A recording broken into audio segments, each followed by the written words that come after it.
All right. Gonna open the meeting. Pledge of allegiance. It's behind you. I pledge allegiance to the flag of the United States of America, and to the republic for which it stands, one nation, under God, indivisible, with liberty and justice for all. Attendance. Neil Mascola. Here. Eileen Bronco. Here. AJ Bordes. Here. Tommy Kiernan. Here. Francis Santana. Here. And Rick Tool, all present. I will entertain a motion to approve the minutes from the December 15th, 2021 zoning commission meeting. We had corrections. We had a couple, just some typos in there, so with those corrections. Yeah, we made them All earlier. right, so then yes. Second, Second.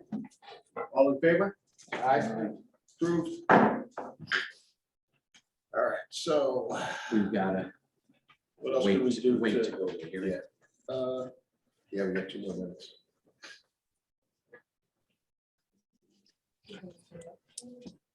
Nothing really, 2 minutes. that we can do. Yeah. Hey, what's going on at that gas station? You didn't see it. Things from the streets and all. Okay. The latest that I've heard is they're having an issue with the state of Connecticut for their truck entrance in and out. What happened is that they get a permit from the state of Connecticut Okay, yeah. because they're using 68 there. Oh, that's right, yeah. That permit had expired. Oh. And now the state's looking at it again. And there was something on the new owners and the permit that they put in that they said they were gonna cross that. Oh, So it's really out of our hands. It's Yeah, nothing to do with yeah. us. But now they're dealing with the state on it. The state saying, well, we can't let a truck pull out and possibly go into the other lane. So they're going back and forth with the state right now. I know Jim Stewart That stinks. has communicated with DOT on it. Especially even the side road there, Golden Hill. not Gold Hill goes to St. Edwards, the other one, Golden Court or whatever it is, Yes. that goes down to North Main, Yeah. that's a state road. Really? So they have, Wow. so that's where they are right now with that. Is there any word on what's going on with the assisted living that was supposed to be done on that end? I think they've received their financing. They, I know Lori spoke to them briefly. That's all, they were waiting on financing and some stuff. And there may be a change to the plan. The building may not be as tall as they're saying, Oh, really? yeah. So, I don't know, but they'll have to come back to us, obviously, but I think there was something that it might only be 3 floors and fit, and they might be looking for a parking, and so I think they communicated with people to buy the houses more. So obviously they gotta get all their ducks in a row before they come back to us. All right, so 6:05. Yeah. Can we start? Yeah, go right ahead. All right, so I'm going to continue the public hearing at 6:05 for the proposed special permit application for a 1 megawatt solar panel facility for the property located at 0 Bosco Drive, account number 016-9188, applicant Tritech Americas LLC.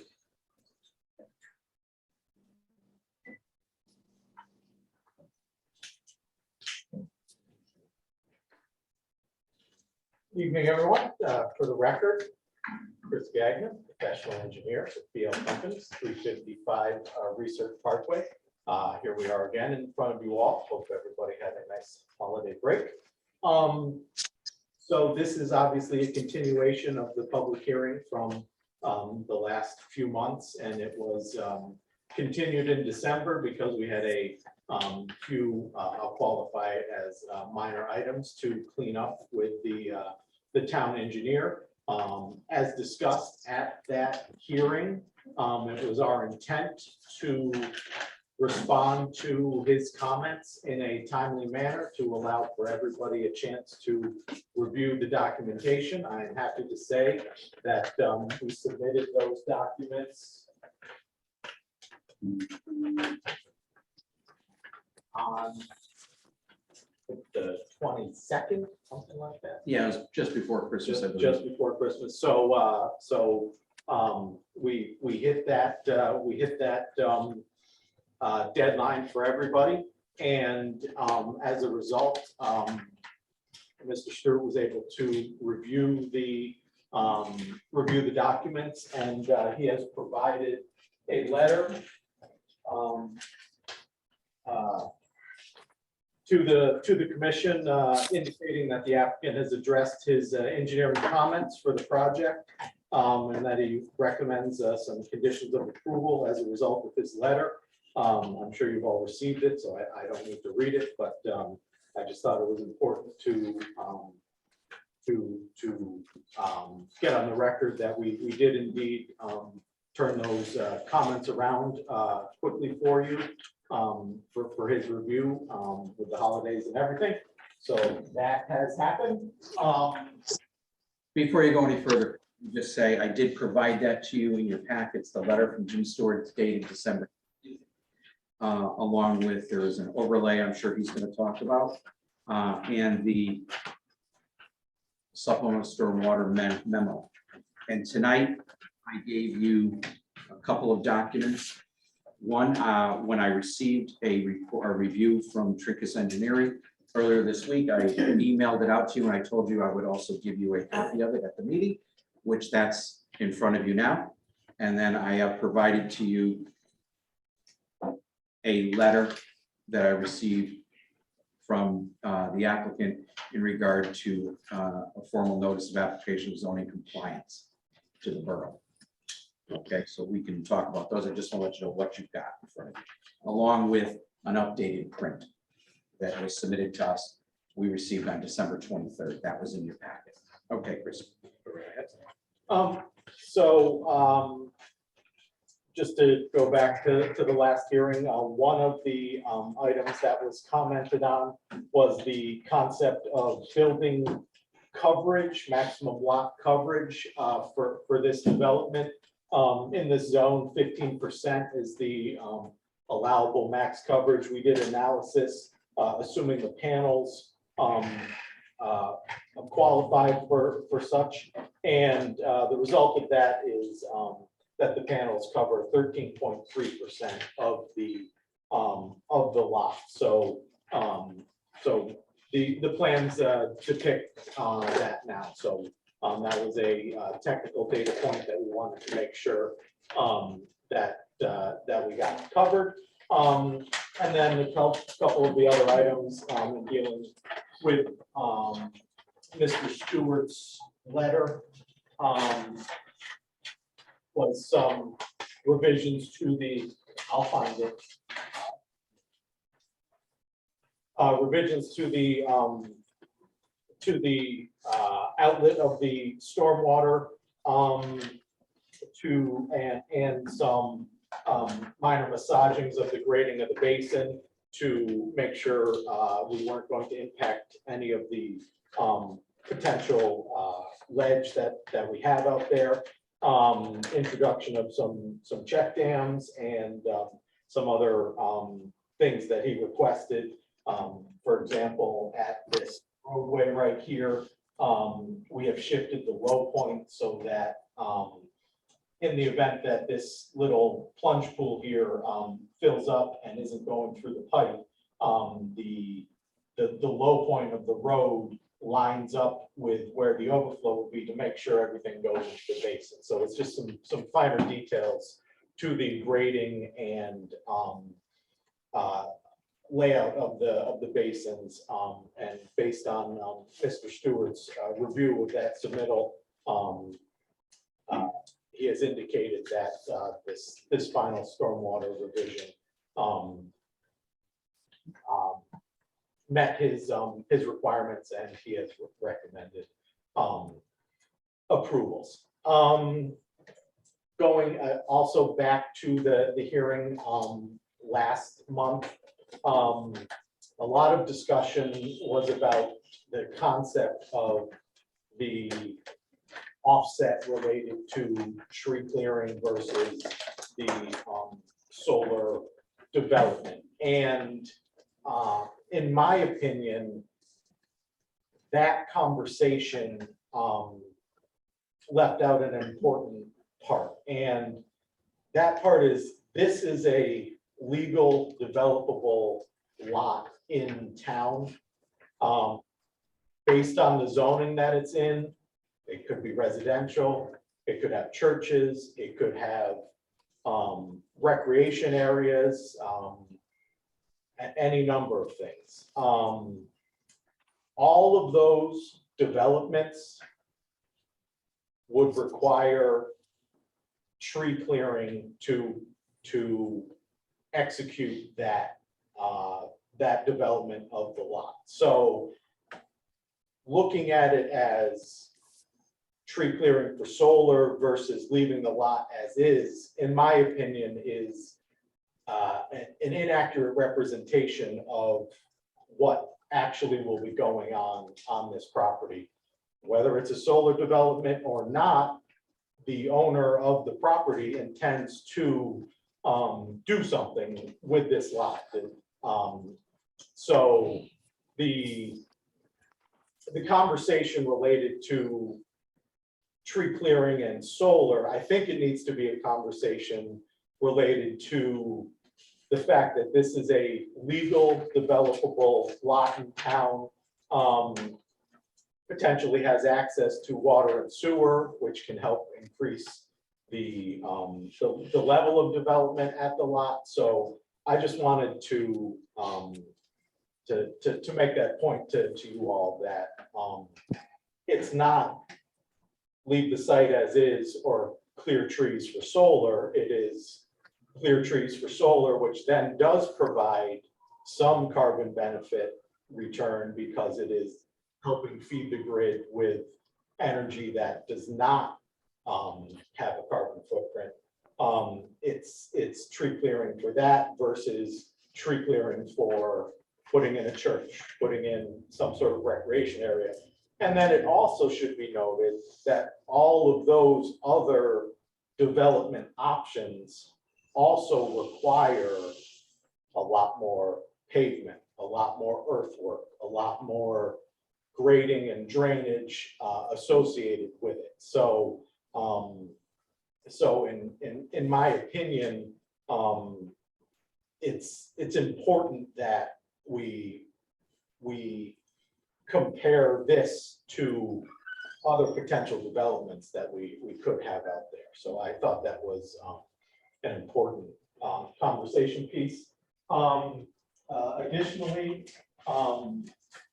we have, I don't know, Ed, if this is what you said, that this is not any new information. This is all information that has previously been provided. But what we wanted to do was to show the evolution of the layout of the property as a result of this process, because there has been also some conversation that in a negative way, that the plans have changed as a result of being in front of this board. And I believe it was the town attorney that eloquently put it, that when projects are in front of the commission, they evolve and get better. And in my opinion, this project is no different from other projects in that event. And the important thing to show here is that the location of the limits of the development and the fence line has significantly shifted from the residential properties that are located to the south of our development. We listened to the comments and questions raised by folks, and in my opinion, reacted accordingly to that and have adjusted our layout. And also in the same vein, the stormwater management analysis has evolved based on input from and coordination with the town engineer. producing a better plan as well. So really, that is, that is essentially the extent of my, I'm gonna say new presentation. This what I've just handed in front of you is not, it's no new information. This is included in all of the documents that you've been provided. I just don't think we ever showed in a easy to see, just flip the page, how the layout has adjusted. So now the closest panel is 148 feet from the property line adjacent to the nearest residential property, and it was 67 feet. So the hardscape improved portion of the project is essentially half a football field away from the property line in this area. And in moving it away, we've also proposed a very robust landscaping plan that will hopefully provide visual relief for everyone. So again, this is not new information. This site plan reflects the plans that have been provided. It was just never where we were and where we are. I think this was the simplest way to show it to the commission. So So where's the fence line out here? Is it this piece right here? yeah, it's the little line with the X's. I guess it's hard to see, but I'll. The document that your staff provided to us on January 4th that was in your packet, you Yeah. might be able to see the fence line better. Oh, okay, yeah. Now, what color is the fence? As of right now, it is a standard galvanized fence.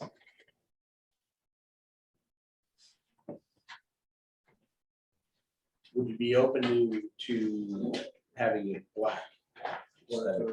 Yeah, black, I think, Yes, would be, I would be totally comfortable with that as a condition of approval. you know,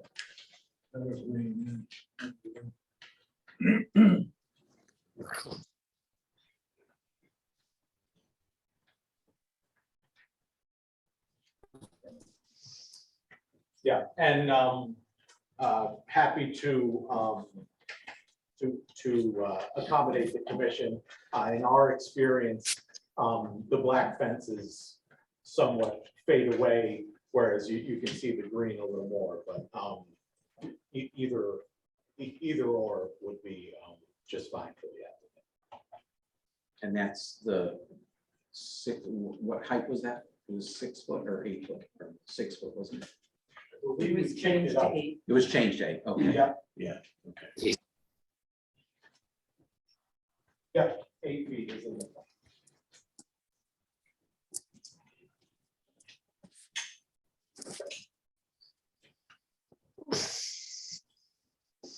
So that essentially concludes the presentation, going over what we provided to Mr. Stewart, which what he was happy with. Plus, we looked at the zoning bulk requirements as requested. And I think I provided some context on tree clearing versus other developments. And it should be noted that any subdivision and sort of residential development, obviously trees get cut for those types of things as well. And we also provided a comparison of the evolution of the project, which I believe is a positive. It's not necessarily negative. I think it's showing that the process has worked and hopefully provides you with a project that the commission is comfortable with. And thank you very much for all your time. I appreciate the help of town staff. I appreciate working with the town engineer. He's not here right now, but And then all the time that the commission has put into this, thank you very much. Question, no trees or any greenery abutting the trailer park? We have not proposed any additional landscaping on that So side. it's just gonna be the black fence? No. Oh, I was looking at the previous plan. I wasn't looking at the current plan. We have proposed arborvitae's along the limits of the mobile home community. So that's the dark line? Yes. That's supposed to be greenery? Yes. Also, you have the, on the opposite side, abutting that neighbor, the triangular piece, but you go halfway to the next house. Is there any reason why you didn't clear that, continue that through the back of that property? The existing vegetation there is fairly thick. But if the commission would like, we could extend the screening adjacent to the fencing there. But in our opinion, the natural screening there was sufficient. Yeah, I didn't see that. Also, you had, in the other plans, didn't it say 11.45 or 11.15 acres that we were looking at, but now we have 12.2 and, or, yeah, 12.282. Are those numbers different than they were? They shouldn't be. That might be a typo. They're- What, this is a typo? Yeah. Well, there's a report that came, a recent report also that said that Tell me to watch his microphone. 12.2 and so there's most of the other plans said 11.45. Yeah, so there is a, the access strip of Bosco Drive is for the zoning application shall be included to it, but I believe that the stormwater plans and the other report is just referencing the size of the development. So the 11 point, I guess, 45 or 1, I don't remember it, was more than the now disturbance of 8.2? The zoning memo does not reflect the size of disturbance. So then what's the 11? I don't understand. I mean, I can Yeah, I'm try to get out. not sure what 11 you're referencing. The lot is right around 12 acres and the limited disturbance is right around 8.2 acres. That's been consistent / evolved a little bit based on the evolution of the grading. So I'm not quite sure which one is best. So you're saying the access road, 11.5 acres. Sure it is on this plan. what's the So number at it's the bottom? EX1. EX1, okay, this here. So area is 11.5 acres. 1.1, oh, This 12.2 is new. I think the 12.2 he says is including the access road, because that's all part of their property. But they're only basing all their numbers, correct? The project's on the 11.15. Correct. The lot itself is 11.15, and then the access strip adds the additional acreage. The size of the lot hasn't changed, and the size of the development. So the access road that goes up to it is a separate parcel, Yes, and I know it has been. yes. This road here Right, is a separate parcel. right. And that's I guess, I don't know why it's included now then. That's 0.88 acres, it says here, right? Your access. So you add the 0.88 to the 11.15, you come out with 12.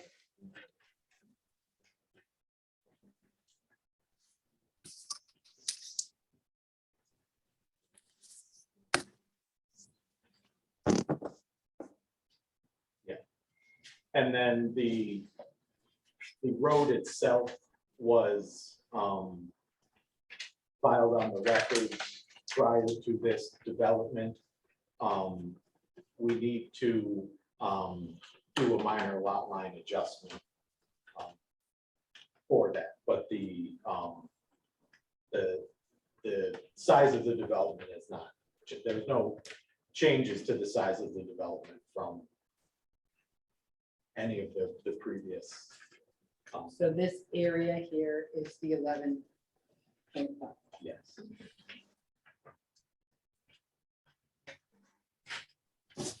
How many panels?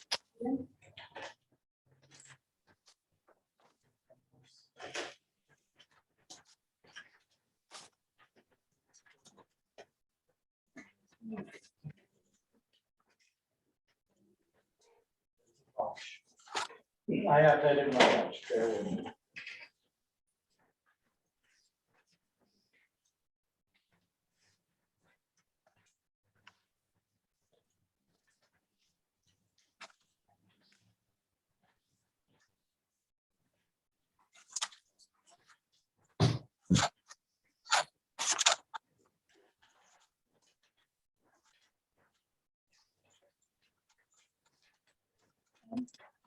Zone here, is it, I thought it was R30. R30, I believe. It is R30. It's an R30 zone. Thank you.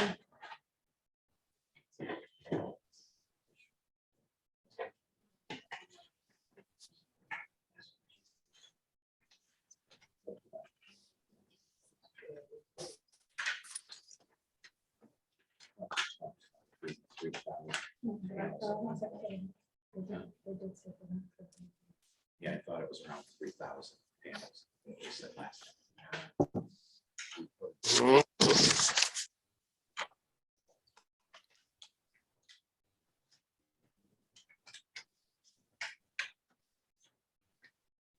Yeah, that, the 3,000 is. They had it in the state. Thank you.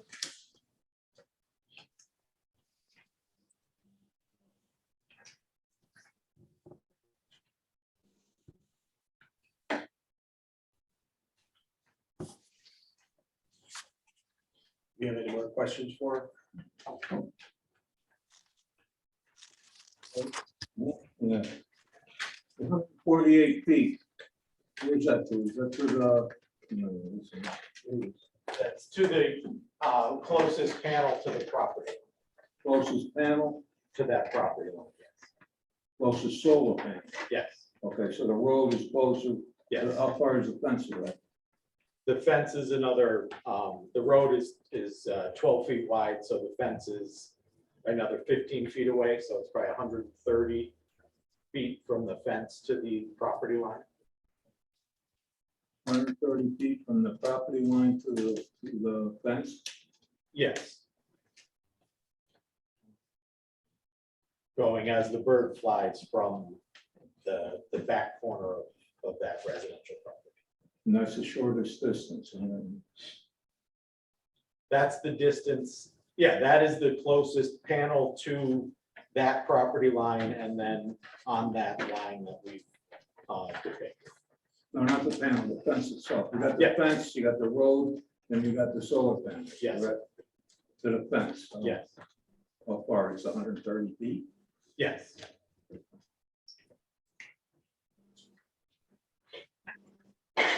$130 feet behind a lot of. And how about the other side there too? Up where the. You got a bunch of, I don't know. Where are you talking, where the trailer park is, Tom? Yeah. How far is it there to the fence?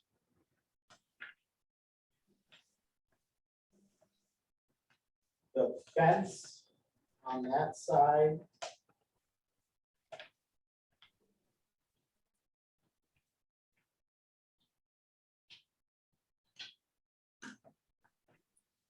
Is approximately 15 feet off the property. 10 to 15 feet off the property.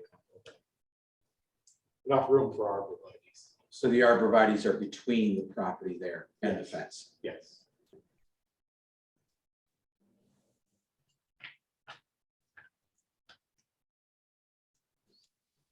Anything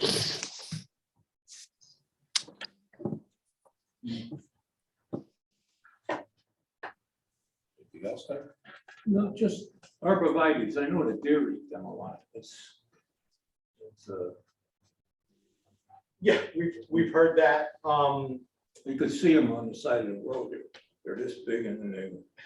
Yeah, like they're that. deer height eating. Yeah, right. And then everything looks good above. Yeah,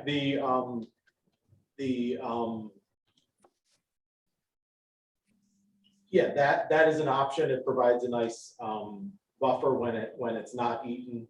There are other deer-proof evergreen plantings that have been specified on other projects that could be a potential alternate if the commission would like to see a deer-proof. Because that is movable deer there. That's a lot there.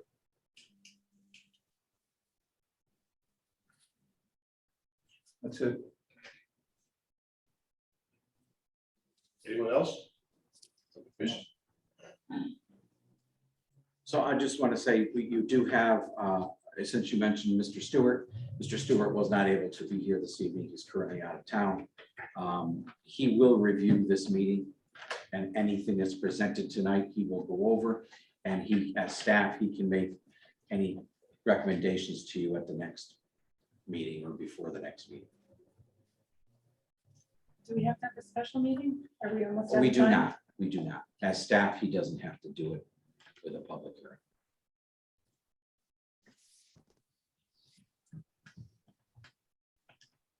You want to go with Mr. Green, Want to open up to Mr. Green, to Attorney Green? Attorney Green? Thank you.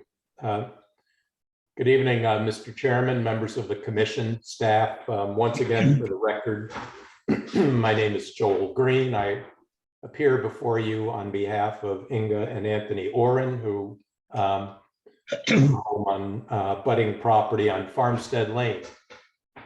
And first, I'd like to thank the commission for your generous patience on this application, and I appreciate the opportunity that you've provided to my clients and to me and our consultants and to the public in allowing input on this application.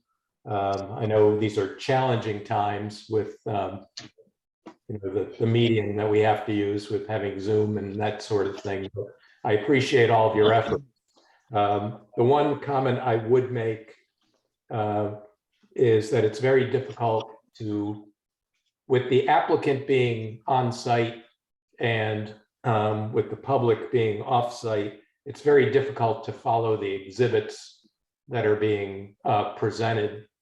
And you can't really see that on the feed. And that's a bit of a problem in responding. But once again, I recognize these are challenging times. So, we've obviously, I've made a number of comments already, and I'll try not to be redundant, but I just can't emphasize enough how what a massive and intrusive use, I'm sorry, I'm getting some kind of feedback, but what a massive and intrusive use of property this is. And once again, I urge you to really put yourself in the place of my clients and their neighbors in terms of developing a site so intensely. And while I recognize that the applicant has done an analysis of the coverage and the applicant claims that with the panels they're using, it comes in under 15%. This is kind of unique because basically with an 11-acre parcel, what they're doing is they have nearly an acre and a half of panels spread over the entire 11 acres. And, there was a view, a before and after view from my client's property, but make no mistake about it. From the property line, my clients will see a massive solar panel array. From their home, looking in that direction, they'll see a massive solar panel array, and several of their neighbors will as well. And I think that that's probably why when this commission adopted and when Naugatuck adopted zoning regulations and uses in districts, you specifically found that electric power plants and significantly generating facilities and gas storage is kind of an inert activity, but generating facilities are not permitted uses in residential zones such as an R30 zone.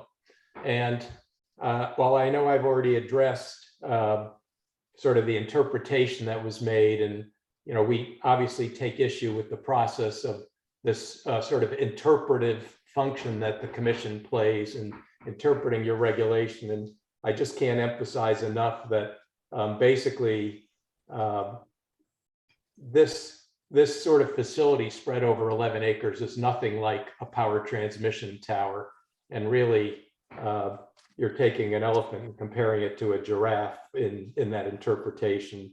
And really, your regulations say you can't have a generating facility, and then you sort of liken it to a tower. And that's obviously our position is that this is not a permitted use.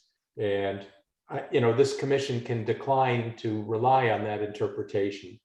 Now, I will talk a little bit about, and one other comment I have to make is at this juncture is that the applicant made a comment that this is like a zero carbon footprint project. And that's really not true. And it's almost like with electric vehicles, there's a lot of discussion now about electric vehicles and everyone talks about the carbon footprint. But if you really look into it, and it's not conclusive. By the time you get through building that car and building the batteries that drive it, and similarly, when you get through manufacturing solar panels, and when you get through decommissioning and destroying solar panels, there's a huge carbon debt involved in all these activities.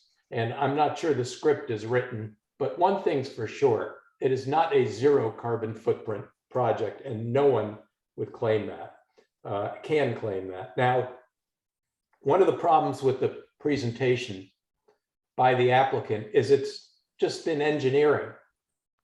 And so when the applicant says the property, this is a permitted use, it's a permitted use, just like schools, just like churches. Well, first of all, I think there's a whole different view, and I'm sure you can all understand this. There's a whole different view to having a school on a neighboring property or a church on a neighboring property in terms of the nature of the use, as opposed to solar panels. And the fact is, yes, it is a permitted use, but arguably, well, obviously we're contesting that it's permitted use, but we are here on a special permit, and it doesn't just come down to engineering.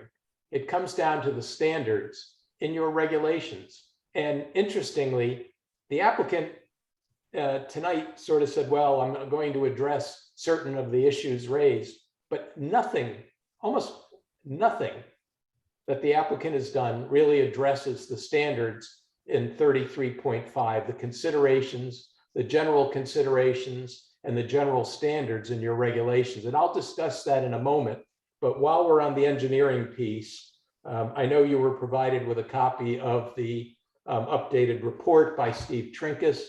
And what I'd like to do is call on Mr. Trinkus to sort of highlight the more salient portions of his report for you, and sort of go through the issues that our clients raise with respect to the engineering. And I think you'll find that many of the considerations that Mr. Trinkus raises are common sense and simply haven't been addressed. So I'll turn it over to Mr. Trinkus, and then after he's finished and after the commission asks any questions, I'll talk about the general standards for a special permit.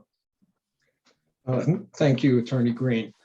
For the record, my name is Stephen Trinkus. I'm a licensed professional engineer in Connecticut, in office 114 Hunters Ridge Road in Southbury. As the chairman mentioned, I had an updated letter from January 14th, 2022. A couple comments I'd like to address that the applicant made, comparing this to a residential subdivision. Even in an R30 zone, which is a 30,000 square foot zone or about 3/4 of an acre, you might have a quarter to a third of the acre be cleared for the house because you have sewer and water, as the applicant pointed out. So you would have woods, and you would have that on each and every lot. So you're not clear cutting the site, which is happening here. So it is not an appropriate a comparison of clear cutting, roughly 11 acres with, a residential subdivision on the same 11 acres. Also, as Attorney Green, discussed a little bit with carbon footprint. Solar that goes in front of the siting council and would also, I guess, apply here. When there's an EPA, what they call carbon debt analysis, and what the EPA analysis simply looks at is by generating electrical power by solar, how many gallons less oil would you use basically to generate electricity by an oil burning power plant or a natural gas plant. It does not take into account the loss of carbon sequestering that occurs on a forest site and a meadow site, both in the green vegetation and in the soil, which is substantial. So when you clear cut the site and you just, even if you York rake it, you have to remove all the stumps, you're disturbing the soil, but you've gotten rid of all the vegetation that stores carbon dioxide and gives you oxygen off. And a tree that is 0 to 10 years old will sequester about 13 pounds of carbon per year up to that initial 10-year period. Between 10 years and roughly 88 years, which is the average age of a northern hardwood forest in Connecticut and New England for that matter, that same tree will now sequester 48 pounds of carbon per year. Roughly there's 100 trees per acre, so it gets to be a lot of carbon. So when you clear cut it, you lose all of it, which has been sequestered already. You also lose a lot of it in the soil by the disturbance of the soil profile, especially in the upper meter or less, where a lot of the carbon is stored. Now, once the array is done in 20 to 25 years and it's removed, it's not going to be replanted as a forest. It's likely to be seeded as a meadow. And ultimately, Mother Nature will take that meadow and put it back to a forest, probably in about 120 years. So you've lost all the carbon sequestering from the start of the array for a long period of time. So these are not carbon neutral by any source. And as Attorney Green pointed out, you also have to look at the processing of the getting of the raw materials, the processing it, the making of the solar panels, the steel posts that this sit on, you can't make without fossil fuels, and the transportation and the decommissioning. So, they are not carbon neutral by any measure at all. And my comments regarding forestry are based on my Bachelor of Science in Forestry from the University of New Hampshire. So they're not as my position as a licensed professional engineer. Regarding my January 14th letter, in the applicant's response, they talked, that I recommended soil cutoff walls in the level spreaders. I did no such thing. There is no comment such as that in my report. The issue with the applicant's plan in proposing what came out of Maryland, which are these level spreaders theoretically under the drip lines, a level spreader has to be level. That's the operative word. So if you put them under the drip line of a fixed panel, in this particular case, they're running downhill. They're running from the north to the south. But as this array is going to be one of the rotating arrays, then there's no way you can put a level spreader under the drip line because the drip line is constantly moving throughout the day. So all of this water is not going to have be caught in a level spreader trench. It is just going to run to the down gradient swale and be conveyed to one of the other basins. The detail for the for the swale shows check dams in them. but they show the height of the check dam to the top of the swale. If you put a check dam into the top of the swale, if the water fills up to the top of that, it overflows the swale. And now you have overland flow going someplace that you did not intend it to go. Additionally, check dams have a spacing requirement based on the slope of the swale, where the top of one check dam is equal to the bottom of the next one uphill. So on a very flat site, depending on the height of the check dam, they could be 20, 30 foot apart. But as you get a swale that's 8, 9, 10% grade, they could actually wind up being 10 to 15 foot apart, a very small spacing. And that's not reflected on the plans at all. Going back to the original plans for stormwater management, the western basin closest to Bosco Drive was going to be an infiltration basin. And the applicant made an assumption in their report that groundwater was pretty deep there. But on the other basin, on the eastern side, they were going to have a wet pond or a pocket pond, I believe. And they said, well, we're assuming groundwater is about 18 or 24 inches over there. Well, now that eastern basin has somehow become an infiltration basin.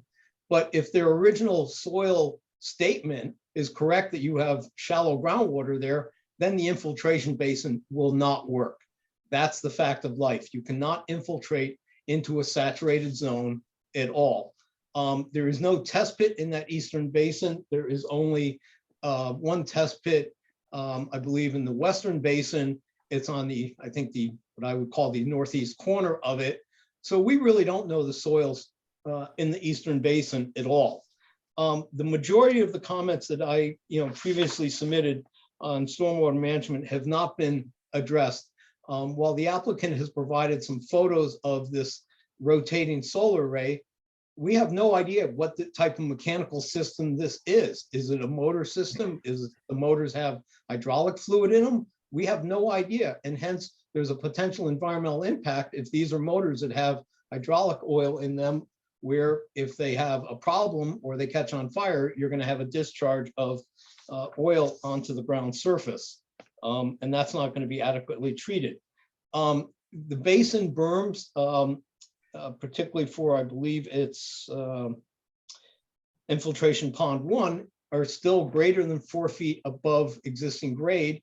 And under the DEP, you have to get an opinion from the Dam Safety Division. And I will tell you from recent experience, they will consider this a dam. Anything over 4 foot becomes a dam. And what that requires is that the berm has to be designed as a dam, not just a big pile of dirt, which is pretty much a standard detention basin as far as that goes.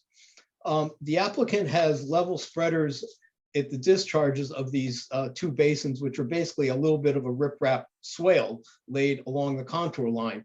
The problem is riprap in a trench does not give you a level edge. Water will always find the path of least resistance, the lowest point. So as that trench fills up with water from the discharge, it will find the one spot that's lower than anywhere else. And that's where concentrated flow will occur. And you will not get overland flow across the entire length of those level spreaders. What happens is the concentrated flow will occur at one point and then start running down the slope. And these are fairly steep slopes below both of these basins. You're going to get erosion of that upland slope, and then you're going to get down gradient sedimentation, in some cases on private property beyond the subject site. And that's true for both of the basins.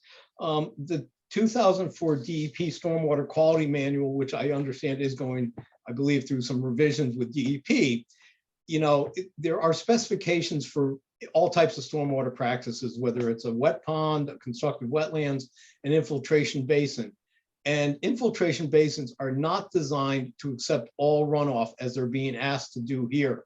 And the reason for that is that excess water running into these basins beyond the water quality storm, which is 1 inch of rain in 24 hours, can stir up fine sediments on the bottom. And you only need a 1/16 to an 1/8 inch of fine sediment on the bottom of an infiltration practice to clog that surface completely. At many of the more recent LID conferences from roughly 2015 through 18 that I've attended and presented at, there have been several case studies of large scale infiltration basins where they accepted, where all runoff was directed to them.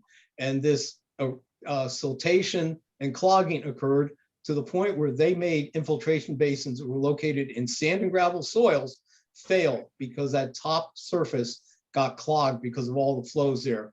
Infiltration basins are designed to be an offline practice where that first inch of runoff is directed to it, and then all water is beyond the 1 inch storm is directed to another practice, which means you're effectively building 2 basins. That's why they are not commonly used as a stormwater management practice, because of the impracticality of having to build 2 basins if you want to do that.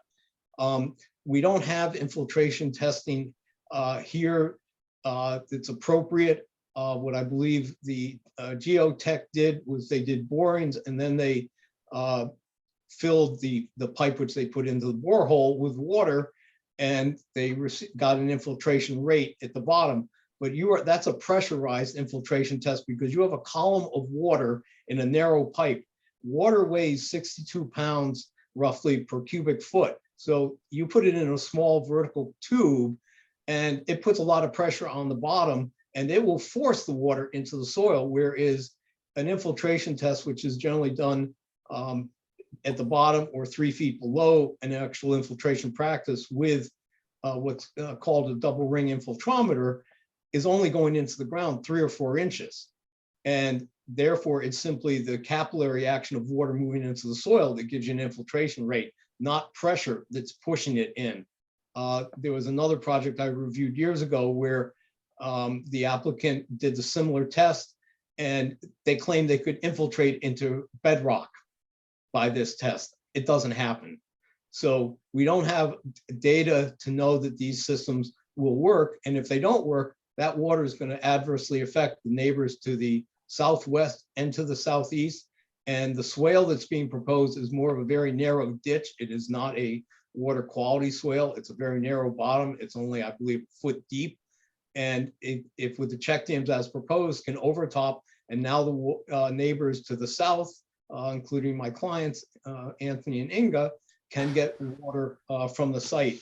I have reviewed, many large ground-mounted solar, primarily in eastern Connecticut. I've also designed one in Winchester, and the one in Winchester is an 8-acre array, so it's slightly smaller than this.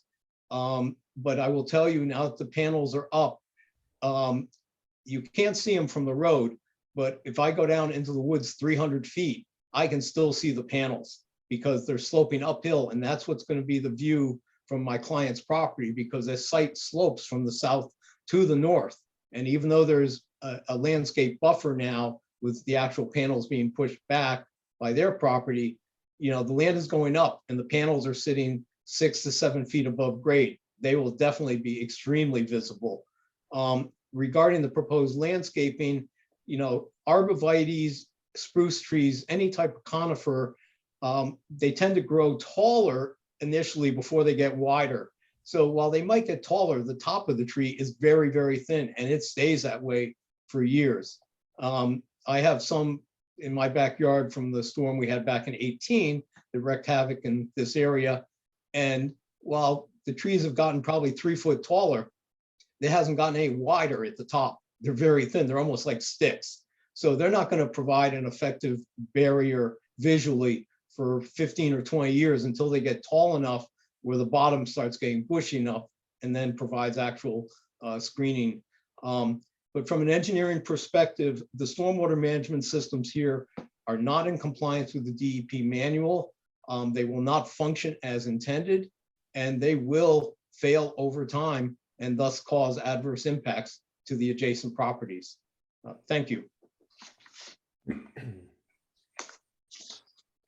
I don't know if the commission has questions for Mr. Trinkus. Anyone have any questions? No, we're good. All right, so, towards that viewscape sort of issue that we've raised, I'm wondering if I can share my screen with the commission. Yeah, go ahead. Okay.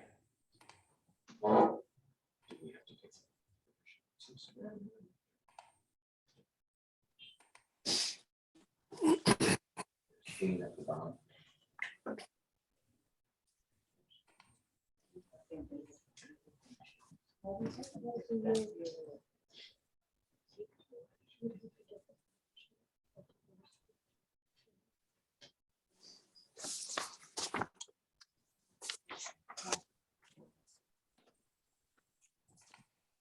Okay.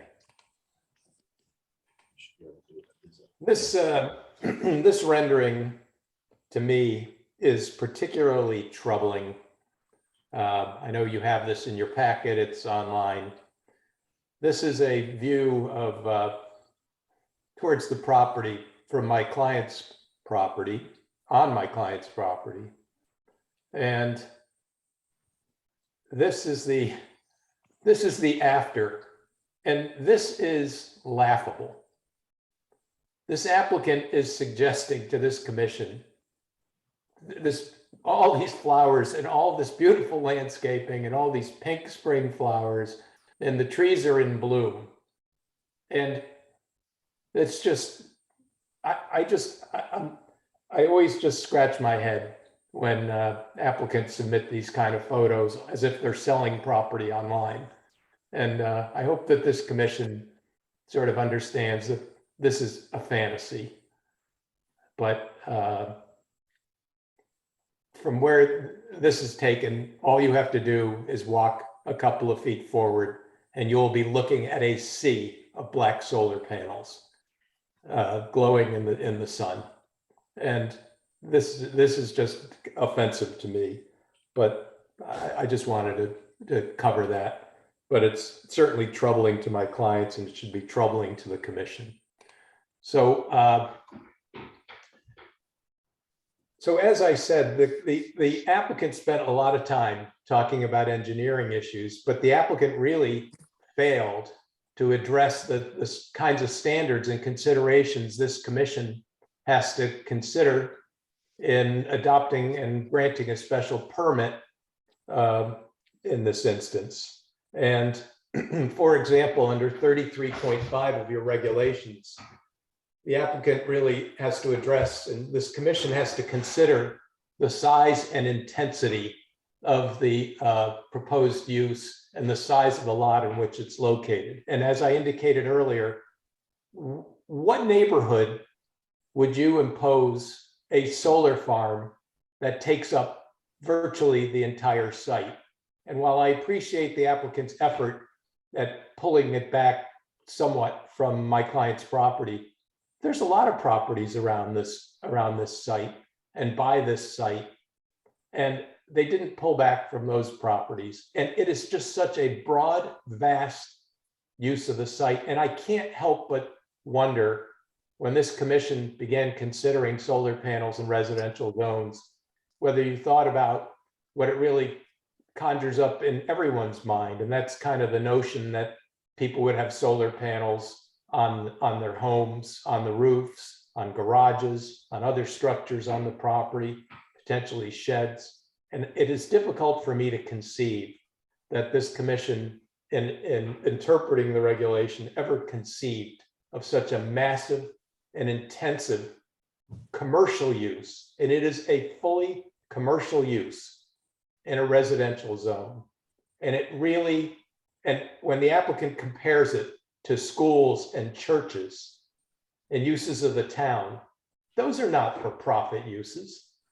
And those are subject to a special permit procedure. And those are understandable because they serve your local community. They are important institutions in a community. And so certainly we can understand how those have to be interspersed at times through residential zones. But so many speakers who got up early on in the public hearing said to this commission, there are so many sites in the town where this would be appropriate. And how can you do this to this neighborhood? And I would also add, be careful, because you don't want to become that town that has solar panels everywhere and interspersed everywhere, solar panel farms in residential zones. But so first of all, it's the size and intensity, and the applicant really didn't address that in any thoughtful way in terms of the intensity of the use on the site. the effect of the proposed use on the plan of conservation and development. And I looked at your plan of conservation and development. The applicant didn't speak to it a bit, not a bit. And your plan of conservation and development does not support the notion of economic development in residential zones. To the contrary, your plan of conservation and development respects and protects the residential character of the residential zones in your town. And once again, applicant 0 on that. 33.5.4, the effect upon property values. You heard Mr. Guardiano, a licensed appraiser. And what did he say? He said, this will depress property values around the site. And that's the only evidence you have. The only evidence you have on the effect on property values was the testimony that we provided, and it is unequivocally going to have a negative impact on the values of properties, including my client's property. And the applicant 0 offered nothing on property values, not a lick. 33.5.7 talks about water supply, sewage disposal, drainage, and erosion. What Mr. Trinkus talked to you about is the fact that there will be a lot of runoff off these panels. There will be a significant amount of erosion. These panels move, and he's talking about the drip line being on the water that runs off the edges of these panels, and they're going to pivot, and they're going to be in different locations. And he discussed that with you, and that's an issue. And the applicant has not meaningfully addressed that defect in the plan. Next is, again, drainage considerations are in 33.5.12, and it includes the effects on downhill or other properties off-site. Mr. Trinkus has offered you information on that, and that there will be an erosive effect on properties downhill. Going to your general standards, and this is critical, is 33.7.2 says that the site plan, and it also references architectural plans, but it talks about the site plan shall be of a character as to harmonize with the neighborhood, to accomplish a transition in character between areas of unlike character, to protect property values, and to preserve and enhance the appearance and beauty of the community. And you just can't find that that exists with this application. And I can't say it enough, and I've actually litigated a lot of cases on the so-called soft standards for special permits. And I handled the St. Joseph's case, which is an appellate court case that came down 5 years ago, and says that these so-called soft standards. Now, when you look at a special permit, there are your hard standards, which are your setbacks, your height, your coverage, and those are sort of the hard standards. But the soft standards, those character standards, sort of character, harmony, property values, the courts have come down on that and said that those factors count. And those are findings that this commission must make in granting a special permit. And as I've pointed out, the applicant has just really addressed engineering issues and has not addressed any of these so-called soft standards. And I would suggest that the commission really cannot make those findings. You cannot address those considerations because the applicant has not provided you with that information.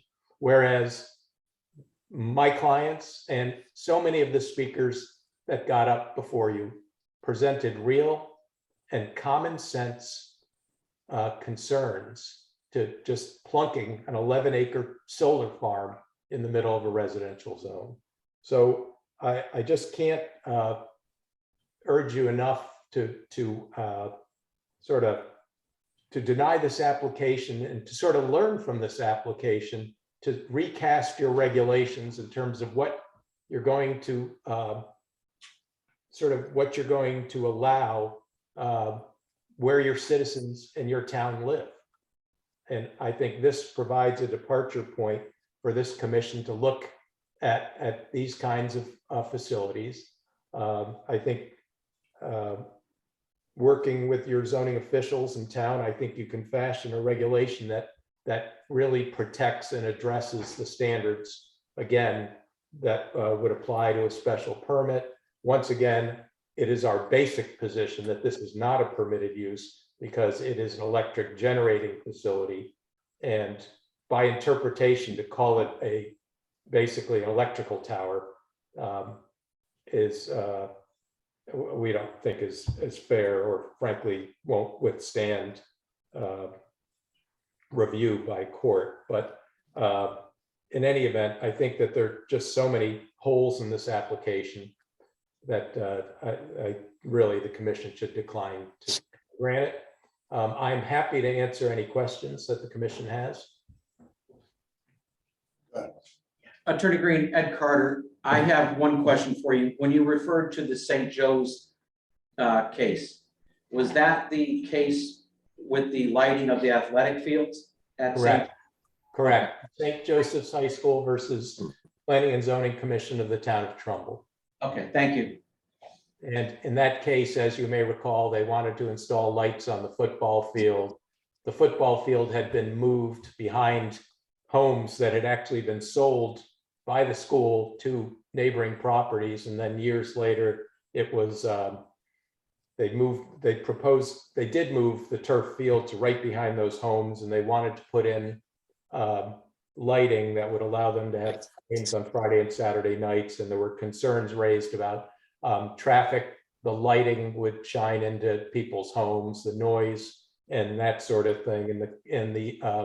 We ultimately went to, in the lower court in Bridgeport, the court sort of said, well, it meets all of the hard standards, so I'm going to deny the appeal. And then at the appellate court found that those so-called soft standards do apply to special permits. Thank you.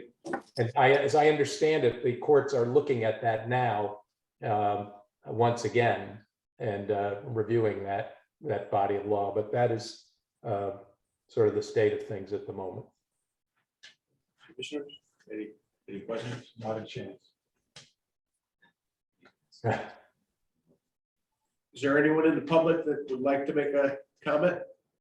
I would just like to once again thank the commission for your generous patience and for hearing us. Thank you, Attorney. Thank you. Is there anyone from the public that would like to make a comment? Is there anyone from the public that would like to make a comment for the third time?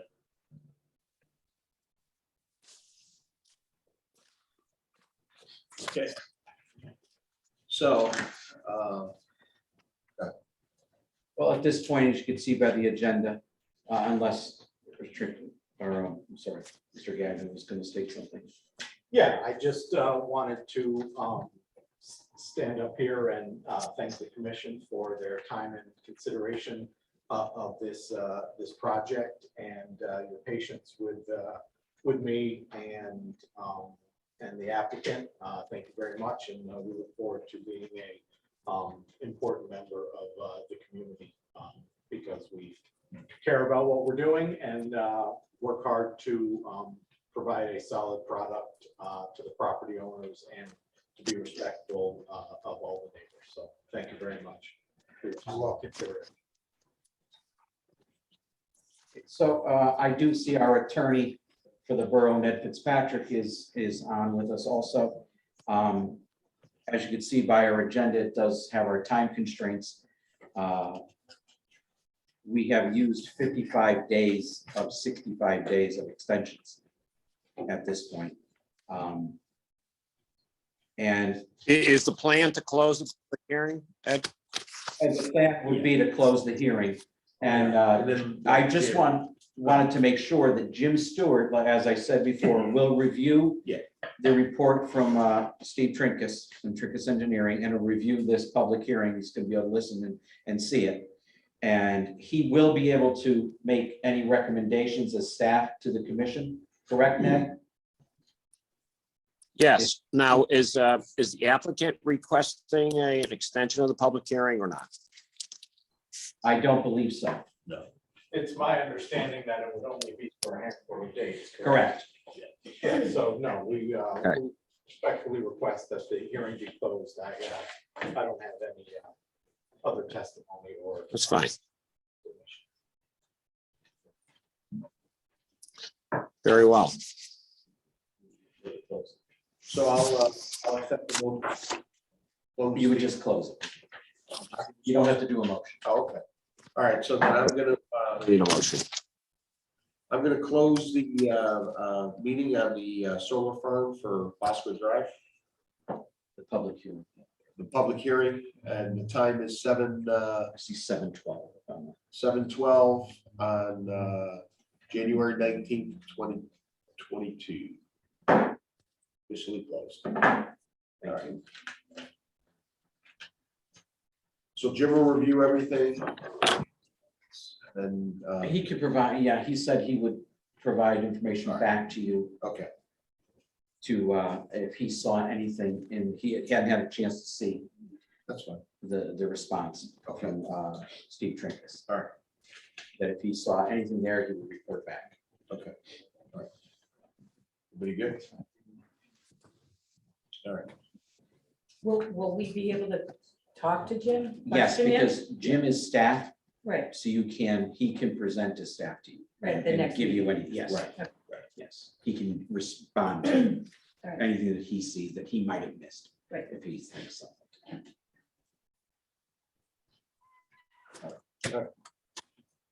So if you would want, So let's go to, we do have Tim and Dave Hughes. yeah, let's. Say it again. So we're all set, no more discussion on our situation, the hearing is closed and vote next month is the thought process. I don't know, I can't say for sure that the commission would vote next Oh, month. I did not mean to presume to. a Yeah. vote. So the next time we'll be having this discussion will be next month. I did Yes. not mean to presume that there would be a vote. Okay, Yeah, and I think they'd like to hear if Jim Stewart has anything more to say. okay. Understood. Yeah, I'm not trying to be presumptuous. no. assuming- no. But we're good for a month. Yeah. Thank you. Okay, so if we wanted to go to the old business C for Tim and Dave, have been here for a while, allow them to speak on Sure. 251.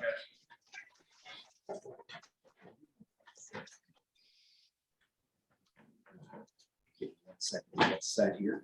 Good evening, Mr. Chairman. Members of the commission.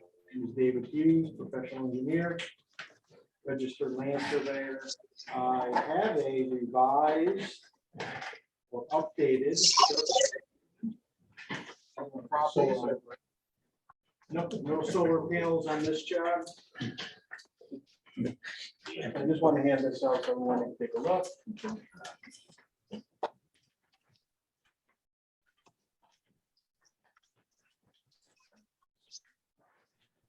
Please, anybody that's leaving the building, just make sure you push the door behind you downstairs.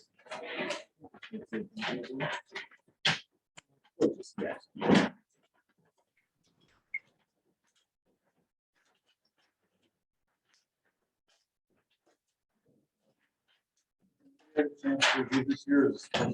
This is the first time we're seeing it, but I have spoken with Dave in regard to this. Last May, we came to the commission, presenting a site plan. I have 11 by 17s if anybody wants one. And the discussion was pretty much regarding a few different phases. One was planting some landscaping in a residential buffer. Also some I think if I take a step back, one of the issues was some excavation was done on the site without a permit.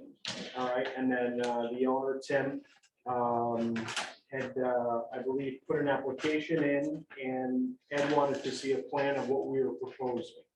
So we had some clearing and some topsoil was taken off the site, or at least stripped. So the plan that we presented last May showed modifying the slope to a 2-to-1 because it was steeper. That was something that Wayne Zaroli wanted us to do. And also the commission, before granting any additional improvements to the property, which would have been a garage or the paint booth, because the owner of the property was looking to put up a paint booth for his auto body business, was to be able to stabilize the slope, make it one slope, also install the chain link fence with private screening, and also landscape the property in the buffer. I believe it's a 40-foot buffer. Is that correct? This? And also stabilize the slope with vegetation. So since then, everything in terms of the slope, creating a 2-to-1 slope or less, is shown on your plan, has been done. The plantings and the chain link fence have been installed. The only thing that wasn't done was planting vegetation in terms of grass seeding. The owner of the property ran out of time. I spoke with him in late October, and he was having some issues with his contractor. So the only thing that hadn't been done, according to what the commission was looking to get done as part of phase 1, is vegetation in terms of grass vegetation on the slope. Anything else? Did I miss anything? Well, yeah, I just had a couple of things. Okay. Obviously, most of the commissioners were here. I'm not sure if AJ was, I think you were here as an alternate back then. And obviously, Santana was not. But when we first approved the plan, it called for a white vinyl fence along the back. We understand it was an issue to be able to get Yes. the it was a panels white for vinyl, that. So it that's wasn't correct. chain link, it was a white vinyl fence, and there was different trees that were going to go along the back. That was some of the first things that I saw. Yeah. So I said, well, that's not quite matching up to what we approved. So that's my first thing on that. And then we saw a lot of excavation going on, and we weren't quite sure how much was going on at that point. I did go out to Tim, and I understand Tim's not a surveyor. Tim's not, he's not. He's not an excavator. Right, he's not the person who's trying to do whatever he thought he was doing correctly.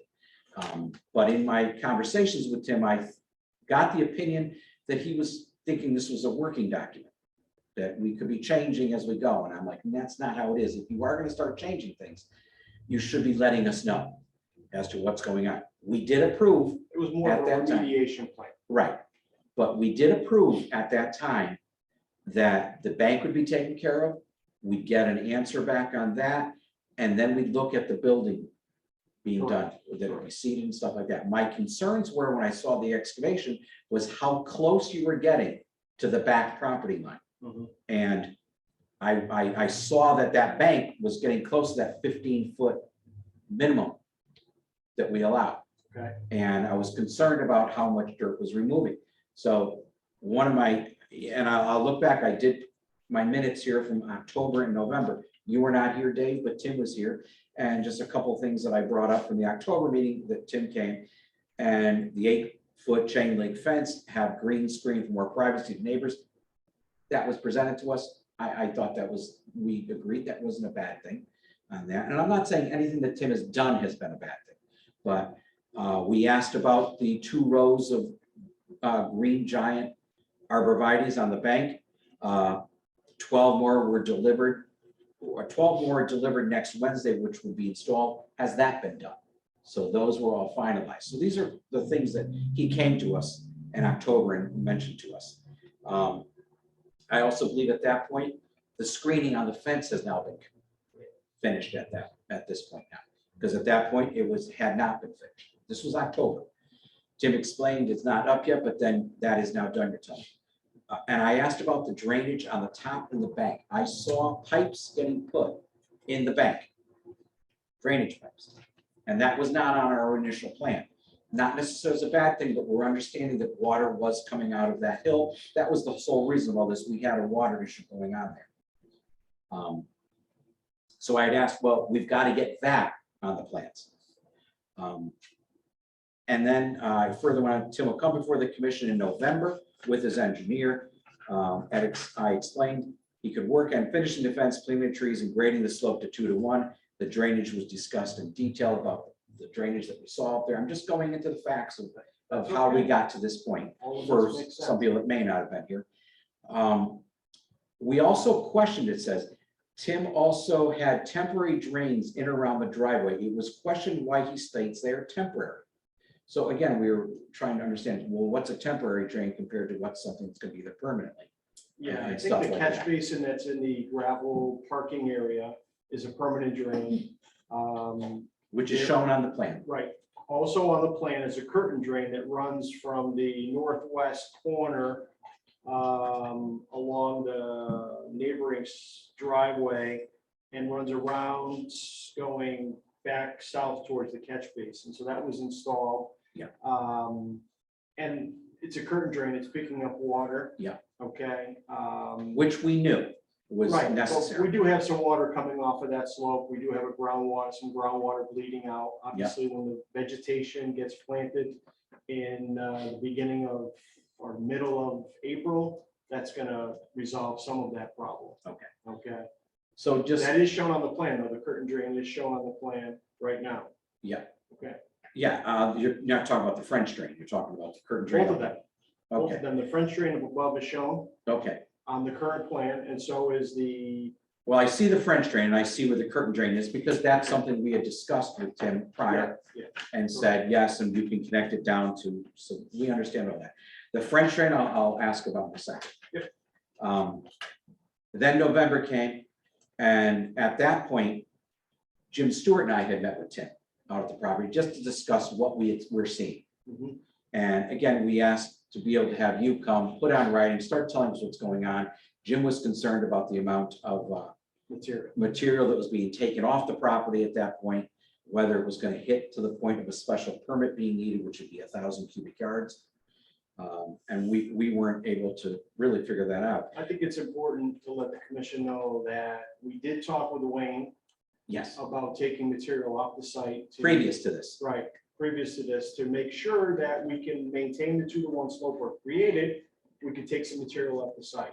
So Wayne said, as long as you don't exceed 1,000 cubic yards, you're fine. So that's why we were asked by Ed to put the volume that has been taken off the site on your plan, which I believe is 728 yards. Right now, it's 728. Now I'll ask a question about that after. That's fine.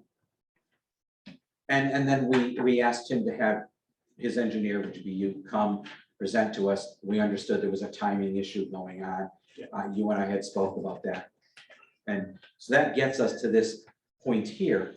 I wanted Tim to be able to finish the fencing, finish the stuff, get the Sure. slope grading, get all that set. Meanwhile, Tim had come to us talking about what he wanted to do. He wanted to see if he can get his paint booth up and all that, but we said no at that point. That was, I believe, in October that we said, because Wayne Malicki was still chair at that point. Probably November and December as well. Yeah, so that's when he came before us, and nobody came before us in December because of the timing. Yeah. At that point. So that's how we've gotten to this point. I will ask, the 728 cubic yards of material, will there be more taken off, or is it now done? You have existing stockpiles being shown. There's a couple of small piles. At this point, what we are hoping we can do is satisfy last May's request of the commission to do A, B, and C, fencing, plantings, slope stabilization, and 2:1 slope. Yeah. And then come April 15th, we'll be able to plant vegetation on that slope, stabilize it even more.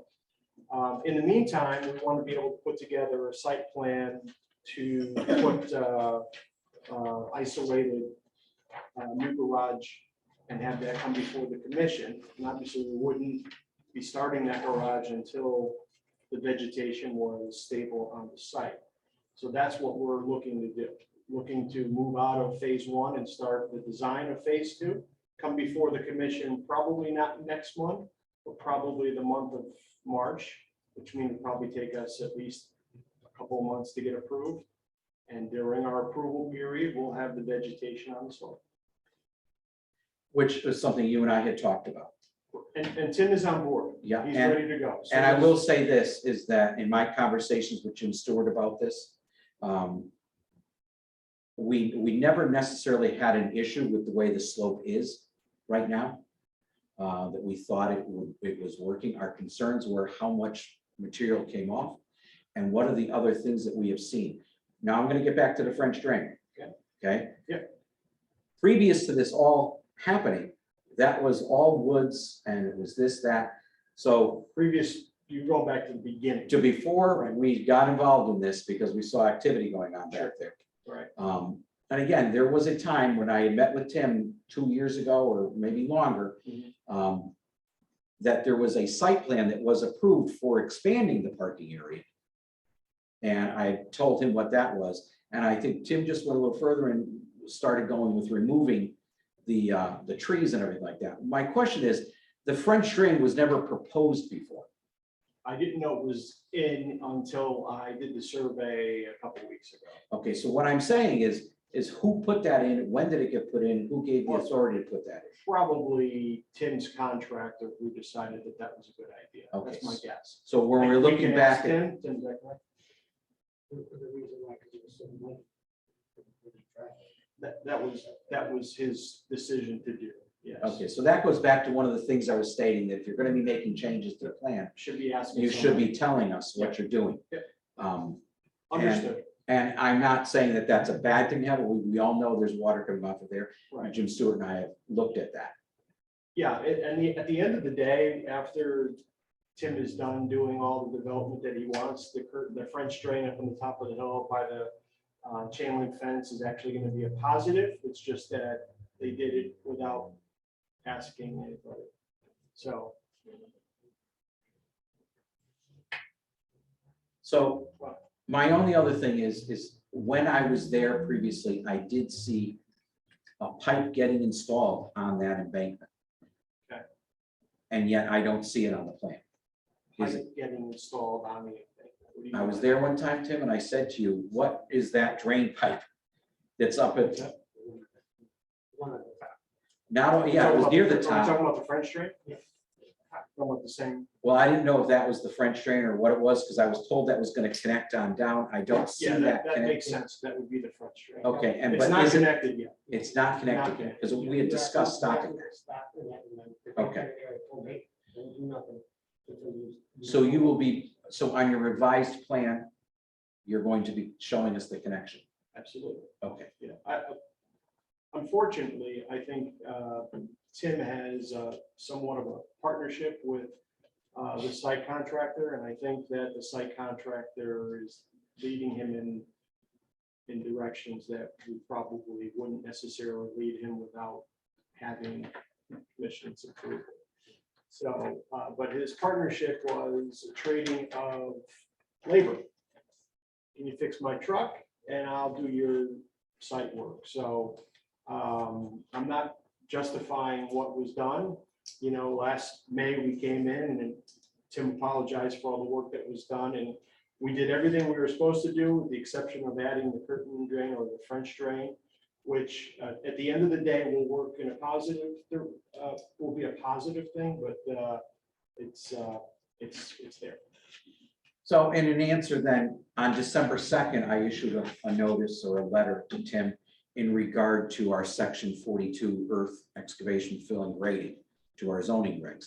And what I simply, at this time, are requesting that you provide a current site plan of your property showing the following: any drainage pipe installation and location on the property of such. I believe you've done this. Yes, that's a survey that was done a couple weeks ago. Yes.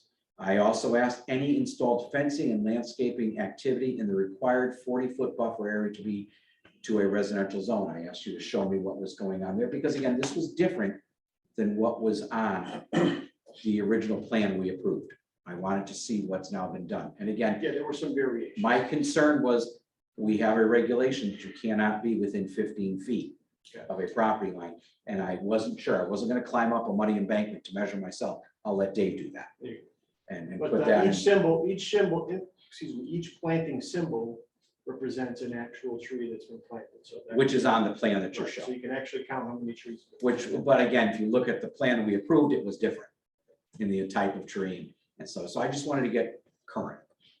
And then the final thing, any ongoing excavation location activity for the removal of earth material, and calculate the amount of earth material that has been removed from 251 Rubber Avenue in order to connect since you received a site plan modification approval for your property at the May 19th zoning commission meeting. He's done that. Tim did stop when I asked him to stop. And Dave has provided us with a 728-foot number at this point. So the stockpiles that we have on site right now are probably less than 150 yards. And we're not gonna move any of that material. What we'd like to do is come in with a design for this separate garage and all the bells and whistles, get it approved, plant the vegetation on the slope, and then if we need to move some material on or off the site, it'll be shown on that new site plan. So the plan that we approved back then, I know you don't have it in front of you. I have 11 by 17. Okay, if you want to Sure. give that to them. The second one of it, and that's where you'll be able to see how here. I don't have the second. Different type of trees. And it made reference to a different type of fence. I wanted to get current on that. It did show the potential of buildings. Is my understanding that any buildings that you might build might be in a different location, which is fine. It's something you bring back to us to remodify the plan you presented to us last May, which is the way we should do it. And then, We do show it on the garage that we want to, yeah, it said future. it said future phase, but it was not part of this approval, Absolutely not. which is what I wanted to stress on that. That's why we're looking for your blessing to start the design and be able to get the design done. So in the spring, after the vegetation of the slope, we can start construction. Right, and that'll be up to the commission here. And again, our site plan modification approval that I sent out from the May 19th meeting, conditions, phase 1 and phase 3 as depicted on the site plan are completed prior to phase 2 paint booth buildings being operational. Compliance of phase 1 and phase 3 must be in accordance with the Borough Land Use Office and staff, and a monthly reporting to the Norfolk Zoning Commission. That's what we agreed to in May of 2021. Correct. And my understanding is you'd like to change around the buildings a bit.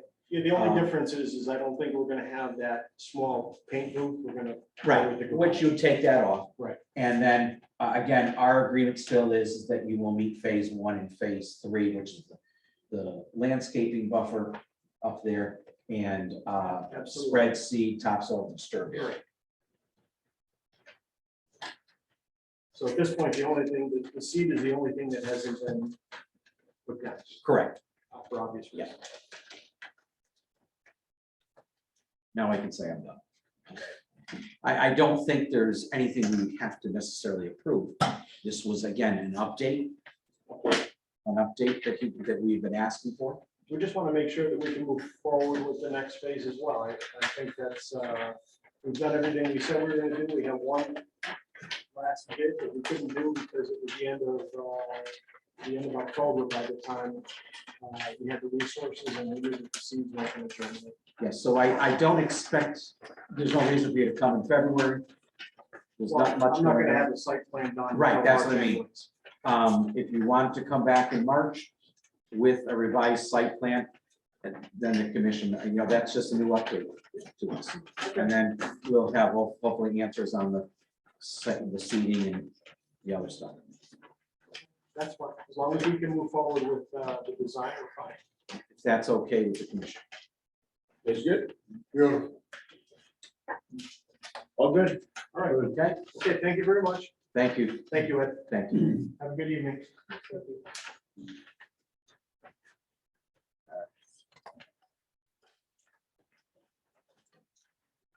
Livestock, That's our last thing.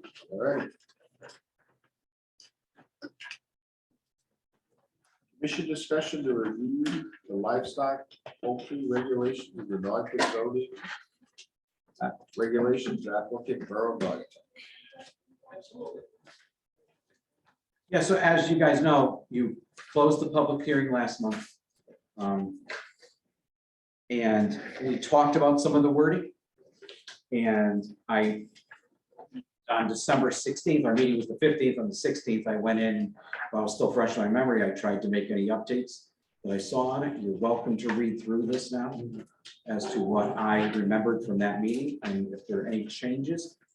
Otherwise, it would be, I guess, next step would be to go forward. You didn't incorporate those comments into I the did. update? Oh, Yes, okay, this is updated based on that meeting. okay.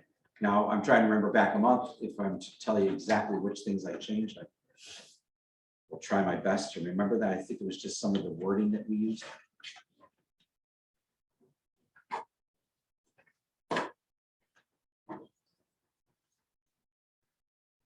But if there's anything in particular that you, I mean, we can go through it one by one. If you want, on the standards. I just have a lot of questions and, points that I want to. So why don't we jump right into the questions? Okay. First of all, is there any reason why that animal control isn't doing this regulation or an ordinance? Because Animals go right under animal control, and that would take that off of your plate, and they're more trained to deal with it. they state to me that it's a zoning violation. Because our current regulations require 3 acres of land. So if we change that, that's going to make a difference? It would no longer necessarily be a zoning violation on some of these properties now, based on the size of what we're looking at. So if there was an issue in regard to how the animals are being maintained, I think that would be under animal control officers. I also think that if there is a health issue, at that point, I think the North Valley Health District would be able to respond. Yeah, I think one of my thoughts is that you have these, at least 2 other entities, Naugatuck Valley Health District as well as Animal Control, and we don't really know what they can handle about this ordinance or this regulation, and yet we're changing it. I think it'd be helpful to know what part they play in it, and that, I mean, we might even write that into a regulation, according to animal control, or we did once with the Naugatuck Valley Health District. But it just, I know that some places have this under animal control, and just wondered why we didn't. But again, it'd be interesting to know. It may those be, other- but again, they could simply state you can't have it. And that's an answer I do get quite a bit, is that we don't have to do anything. They're illegal. It's a zoning violation to have chickens on a property that's less than 3 acres of land. Right, but do they do anything if it's a 3-acre property? I think if it would fall under, if it's an issue with cruelty, yes. I mean, there are people that have horses, and Right, and I that think would- that's the maintaining of them, I think, would fall under animal cruelty. I mean, I think it'd be no different than people that have too many dogs, and they go in and they find that the dogs are malnourished and not being taken care of. Mhm. I think that's the type of extent that animal control would have here, as to how the chickens are being taken care of. Well, by the family. It might be Or by the just to know. Yeah.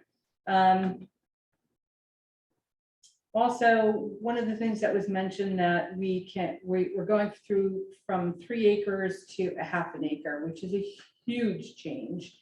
And, the thought was that, well, we can, if it's not working out, we'll go back and change it. It's really difficult to have half acre and then say, okay, no, we're gonna go back up to an acre, 2 acres or whatever. Once we go down that low for acreage, I think it's gonna be a hard time to change it and go back up. It'd make better sense, I think, to decrease the lot size from 3 acres to an acre and a half or an acre rather than all the way down to a half acre. Also, we never had a conversation about the slaughtering of chickens. And I think in the regulations says purpose of eating the meat or the eggs, but we're not addressing slaughtering at all. And, you know, people can slaughter anywhere right outside the coop, or do you have to have a special, I mean, there's a lot of hazards with slaughtering, as well as if you're, you know, in a butter and your kids are out playing in their yard and they're slaughtering chickens, you know, I think there's just conversations about slaughtering. And I honestly don't know what the healthy or an accepted way of slaughtering is. I don't know if people take their chickens to a butcher that does this. I don't know, but we didn't talk about that at all, but it's indicated that we're allowing it, but without any rules about that.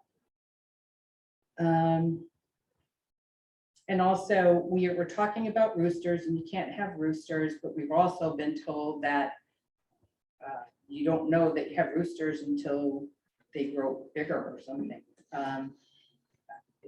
But what are people, and it was kind of a joke of, you know, when I asked what happens to the roosters, oh, you know, the fox will get them or whatever. But in all seriousness, we're telling the homeowners that they have to do something with them, but what do they do with them? I mean, what are the options of getting rid of roosters? Because if we're gonna have that many people getting chickens, we're gonna have roosters, what are we expecting people to do? And do people know what to do with these things, you know? Also, there has been no mention of rear lots. Now, a rear lot could end up with a chicken coop in their front yard. Right? Rear lot, No, backyard, yeah. wow, they still have a front yard. The interior lot still has a front yard. yard. Right, so the front house that has a coop in their backyard means it ends up in the rear lot's front yard. I understand what you're saying, so. So we're not talking about rear lots, and I think that's important to think of. Just talking about the You're talking front about the house front ends up yard, in the not the rear backyard. lot. Right, so a house will have a rear, the coop in their rear, and it ends up being, could potentially end up being in the front yard of the rear lot. That could be a problem. We didn't define enforcement of this, and I think maybe it's something that we don't often do with our regulations, just that you're supposed to obey the regulations, but especially if this goes to a half acre and a lot of people are getting chickens, there's gonna, you know, there's gonna be a lot of enforcement. So I don't know if we're gonna define that in the regulations at all. Well, I think it would fall under the zoning enforcement procedure for violations, as there is now. We would have to do it no matter what, even, you know, we would have to go through the process of issuing a cease and desist and removal of the poultry or whatever the animal is, and we go through our process with that, with citations and. Would there be any different fining or amounts of fining with this particular application? I don't know if you can do that. It would be a zoning violation. And a lot of zoning violations have certain state statute dollar amounts. Right. Whether it's. I'm just, Yeah. my thought is we're talking chickens rather than a shed. Yeah, I think it's still considered a violation, whether it's a shed or whether it's, Kind Okay. of falls under land use, you know, like you Yeah. could do. Right, I just didn't know if it should be different with, yeah, yeah, and I don't know if it can be. okay. During the public hearing, there were conversations about things like, everybody wants this. So many people already have chickens, so we should just regulate it to what the people want. Some of the conversations were based on Facebook conversations that, you know, one comment was made that, you know, it's all over Facebook. And I find this concerning. Reviewing how the commission came to reviewing this regulation, it was brought forth by a Burgess who had conversations with people, whether it was Facebook or in person or a combination, it doesn't really matter. But the fact is that happens. And even you talked about people coming into land use, talking about people wanting chickens. And that's good for the commission to know where it's coming from. But the whole point of who we are as a commission is the public hearing. So a lot of things could be said out there, things could be all over Facebook about something. But if people are not coming to the public hearing to address what was all out there, then we don't know. And to regulate something or change something because of everybody wants it, it's all over Facebook. I think we can end up going to a dangerous zone if we're going to allow Facebook and people that aren't coming to public hearings as part of our public hearing.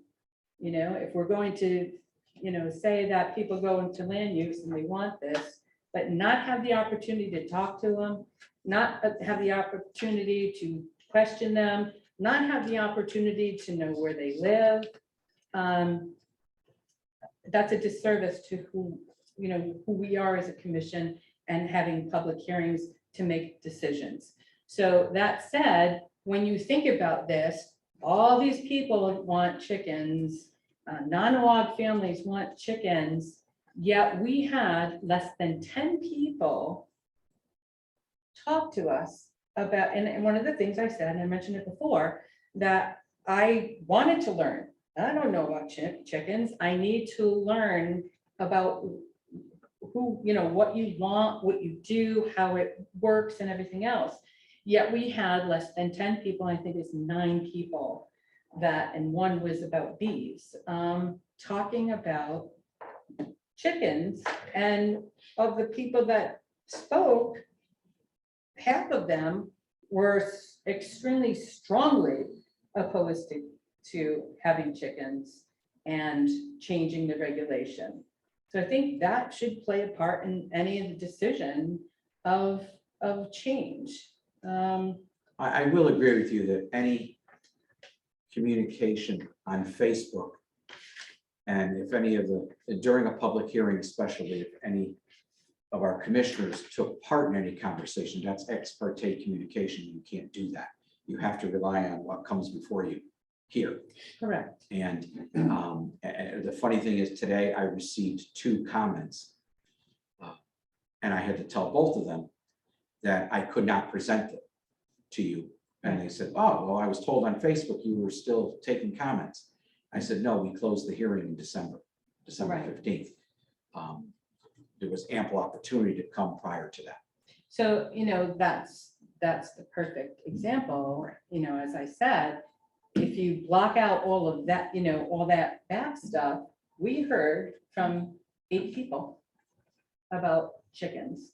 And we're looking to completely change the regulation from 3 acres to a ½ acre. And I'm not against changing the regulation, but with the standards that we as a commission use to make those changes.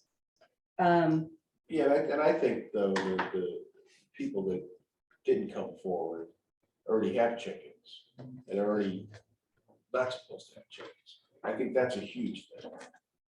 And that's, so, I mean, I hear what you're saying, but, I mean, but go ahead, continue. And that's basically it, I just, again, we're talking, in a town of over 31,000 people and majorly changing an ordinance or regulation. And, based on 9 people who commented, I think it's probably not wise to do. And as I mentioned before too, I think we're swinging that pendulum from, way over here to way over here. So and just to the, if you go through the regulation that with the way you had it, I had some changes about that too. Again, slaughtering, I think is an issue to talk about. And I don't know what is a healthy, safe, acceptable way of slaughtering chickens, and I think that needs to be in a regulation. No, I don't think it does, but. I mean, Neil, what do you think about the regulations? The only one I agree with is about the slaughtering. That should be addressed, but as far. If I had chickens and I knew I was breaking the zoning, I wouldn't show up either. And I think there's a lot more than 9 people in town with chickens. And I think this half-acre thing is only gonna make them less non-conforming, right? Yeah. That's.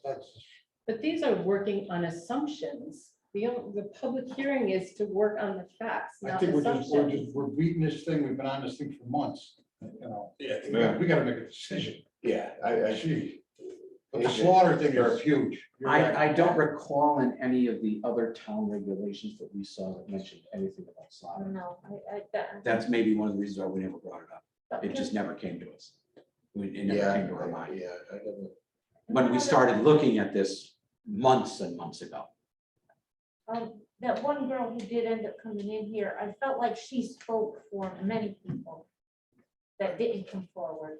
I thought she brought up some good points about where we are, and we're surrounded by Bethany and Oxford and Prospect, who all those towns are allowing that sort of Right. thing, and they're rural, a little bit more rural than us, but people like Naugatuck, and they just feel, and they're just a different generation now on how they do But things. again, and we're sustainability. talking about people that didn't testify, and I think we But really have to be, but She you did for more than just But herself. you're saying that a lot of people are saying this, and they have to, we cannot let Facebook be our extra public hearing piece. I think Oh, no, that's I'm not going by dangerous. Facebook, I'm going by, she actually showed up, but she didn't know she could show up. She showed up and she spoke for many people, not just herself, and not from Facebook. I think she has probably a group of friends, and they all, I will But say they this, didn't come to, because she was the one who showed up to do it. I think she was the one who was brave enough. Not everybody likes to get up and speak.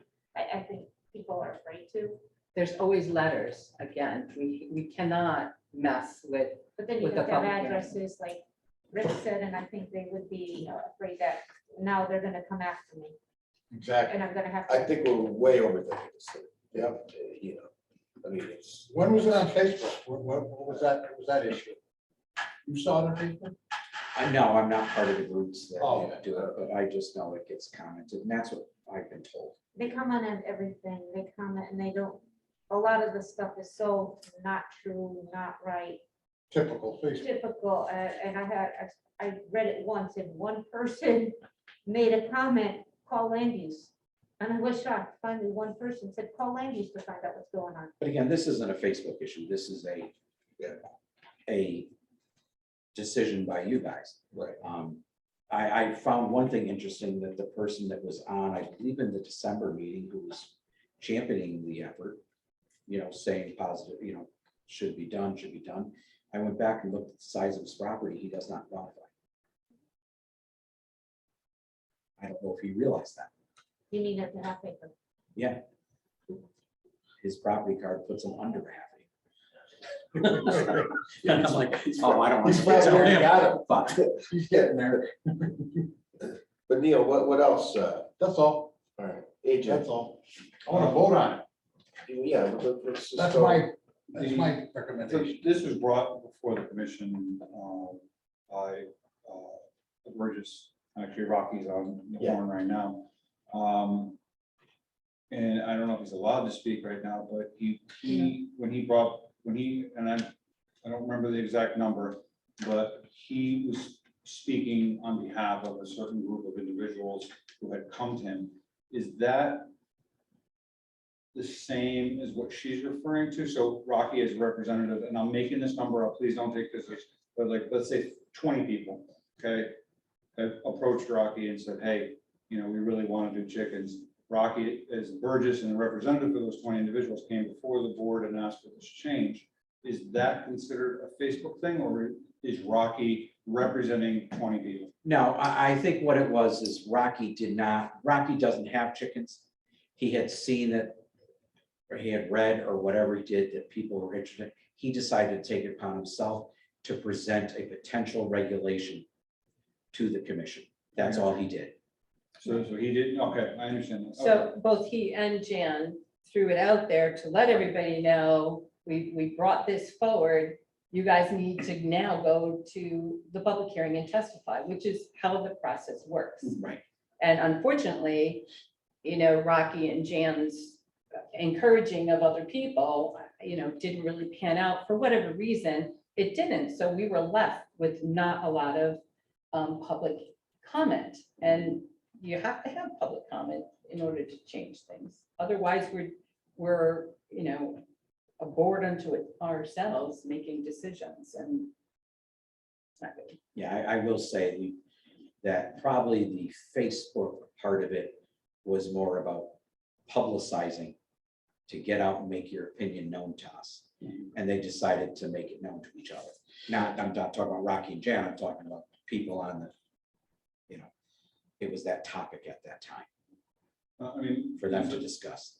So that was my question, but as far as my thoughts, I'm more inclined to agree with Neil. We have several towns directly around us, as you had mentioned, that have a much more lax requirement. I'm not saying that the half acre is necessarily correct. I know that number was chosen as part of a review of the Naugatuck properties.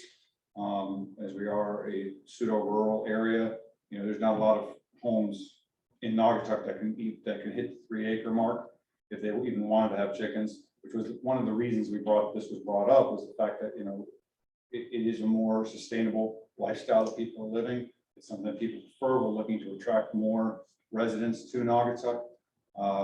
And that's where the half acre came from, because that allows for a larger percentile of the population to have them. I do agree on the slaughter thing. I think that's something that we would have to find a way to put into the regulation, because the last thing you want is to see a headless chicken run by while your kids are outside, and it happens. If people aren't controlling the chicken properly, it will happen. So it's, anyway, but that's pretty much it for my comments.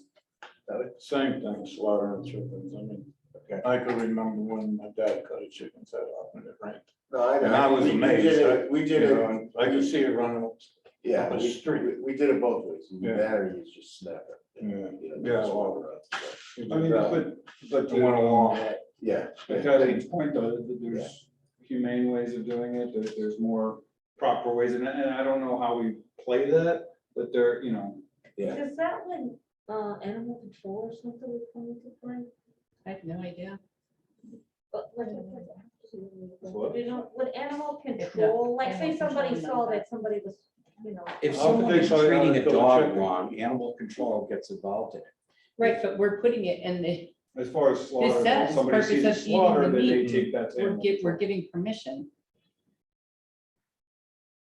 That it's in your updated, revised things, purpose of eating meat, which is automatically, you can slaughter it. So Yeah, either we're right. going to not allow slaughtering or have the conditions No, of how you can. You can't not allow it. It's part of the whole process. Yeah, they got it. There are people that do it. Yeah, so, we haven't had any complaints on that. I will say right now, have you had complaints about No. that? So we have a lot of people with chickens now who don't have, they're not legal. But we've never had anybody call to say they're slaughtering their chickens next door. It's difficult to write a perfect regulation. Yeah, It's extremely difficult because there's always things and change in the times. I can only imagine that 40, 50 years ago, people were raising chickens all over the place in areas, and Ricky and I had aunts oh, yeah, we did, when we were kids. killed them in the yard Oh, yeah, just. and hung them up to dry. They do it, in New Haven. Put 'em in New Haven boiling hot allows- water. New Haven allows Yeah. postage stamp to have chickens. Right, And I know New Haven for a allows fact- everybody to have I chickens. know for a fact that they do the slaughter right there. Yeah. So it's not Yeah. necessary, but I don't know what that regulation says or how that's handled. We But I do read know- theirs, we almost didn't based address it it. on New Haven because they allowed everyone to do it. at one point. We considered that. We Yeah. did not see anywhere where it talked about the slaughtering. So I think it's something we need to find out. I mean, there's got to be a. Well, I an think, accepted what- way yeah, of slaughter. yeah, I mean, I would like to maybe add the slaughtering or look into it, but I want to get this off the table, so I want to make a motion to, or I want to make a motion to create. It's, there's still, I mean, that slaughtering, because we're saying you can eat the meat. Also, the third line down says use in any residential zone. That should have been changed because it's not any residential zone. Third line down. It was any. I have the revised 12/16/21. Is there a different one? No, I'm asking, where on there are you saying? It is the third line down. Intent is, yeah, in the first paragraph. Yes. Commercial accessory to a residential use in any residential zone. Right. It's not any residential zone. Intent is to allow for the keep in the background defined as any game that could be raised for the purpose of eating meat, or including ducks or rabbits, but not guinea hens, capons, roosters, as a non-commercial accessory to a residential use in any residential zone. You mean the non-mixed use zone, right? So like over, where they have the little neighborhood stores with an apartment involved, we said not on those. Yeah, I Not thought. in a. Right. So the next line says not allowed on mixed use property in a residential zone. Yeah, because we have some old, older. Use and what we're gonna do. And not multis. Not a mixed use or a multi. Backyard poultry are not allowed in a mixed use property in residential zone. I think we do reference, single family only somewhere on here. I thought I saw that. On the second page, number one. Yeah. Right, Yeah, but single it's, family, the single family residential, so it does speak to the multifamily. Not in the first paragraph, but it is in the regulation. Under lot size and number of backyard, a single family residential property must be at least 1/2 acre. It says single family. right. But it needs to be clear here, because it's In the purpose. It's confusing. If you're gonna say mixed use, and it should be mixed use and not on a mixed use or a multi. That should be set there. It just needs clarification. Even if you're putting it in here, it needs to be reflected here also. Okay, so where we're having backyard poultry or rabbits are not allowed on a mixed use property in a residential zone or in a multifamily property? Is that what you're asking? Yeah, remember. Backyard poultry and or rabbits are not allowed on multifamily or mixed use properties. That's how it should read.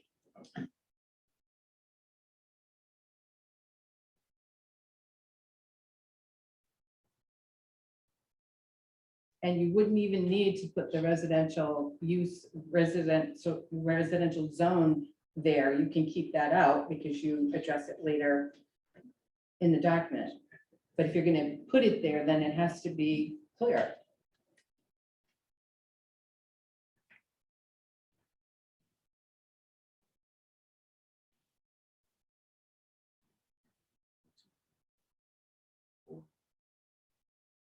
because we had that long discussion, we were talking about, we'll see how this goes first, if we allow it Mixed-use later. property. And a Just multi that. with a owner occupied. I know we said no, but I'm saying after if this goes well, like I have 3/4 of an acre, I couldn't have it, I'm owner occupied with only family in the house. That was a key talking point from last month. Right, to That's see, why it was removed here just to allow us to move forward with this With that. regulation and And see ensure if that we're it's- able to get this through this month.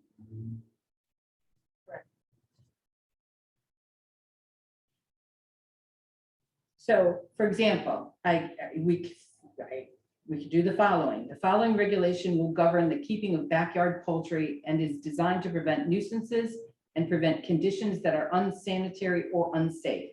For the purposes of the regulation, backyard poultry is defined as chickens, hens, ducks, rabbits. Somebody mentioned quails. We never put this quails in here. So are we going to include quails or no? And then the other part, backyard poultry and or rabbits are not allowed on multifamily or mixed-use properties. Failure to meet the standards listed below will result in enforcement action against the owner occupant of a property by the zoning enforcement officer, and the same is right there. is this the wording? I don't have it with me. So is that the wording that Ed did, or is this all new? No, that, part. Revised wording. Yeah. Meaning the same thing, but clearer is what you're saying. Clear, yeah. And are we gonna keep quail? I think that was brought up by Rocky in one of the public hearings.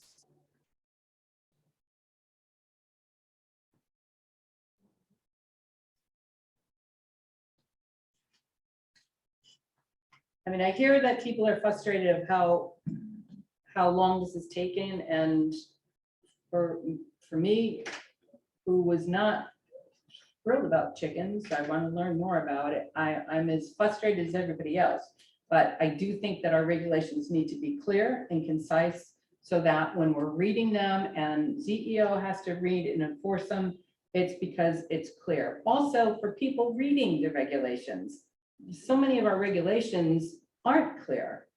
So clarity is important. I have to admit, I agree with that, because we're the ones who get the calls. And we can't interpret them because they're so confusing. So it's hard for the person looking online. So you don't even have to put purpose of eating meat in this first paragraph. You can have a subsequent point or standard of slaughtering. And This it is can what I'd go like to under that. do. I'd like to provide you with the Word document. Because I can't remember everything that you're giving me. Here, And I need a And copy you know, of- either you can go, or we can create a subcommittee and you guys can create it, because it gets difficult at times, trying to get Well, everything in. This much. You is, could just add that and then. But she just clarified. Get it. I actually, It's I just kind of like- revised what I wanted, what I would have proposed. Did it say the same thing in just different words, basically? Well, yeah, but I did it based on, my thoughts. So this But at is, least that first part, I think an acre and a half or an acre would be more acceptable rather than right down to half acre. Again, a lot based on what we heard in public. One other thing, this is also based on what Ed gets calls on. Right, So but he again, goes out to we properties have, that are we have to small. be very careful about what we're, I mean, yes, when you're having people that are in violation, well, there could be a whole bunch of other violations, not just the fact that they're having chickens in less than 3 acres. So it's really important that the public hearing be the process from which we make decisions and not all this other stuff. I mean, certainly an experience, but again, the experiences that you're having are violations, and it may be more than just not 3 acres. I'm gonna be honest, I'm confused right now. I don't know where to go. We have a document. Lori started creating this document. I took it over, created this as it is right now. And now we have another thing to add into it, which has different amounts in it than we had before. So What about the wording? What's your amounts, but with, is this wording clearer up top? I do think that what I put is there. yeah, it could be. Where's your amounts?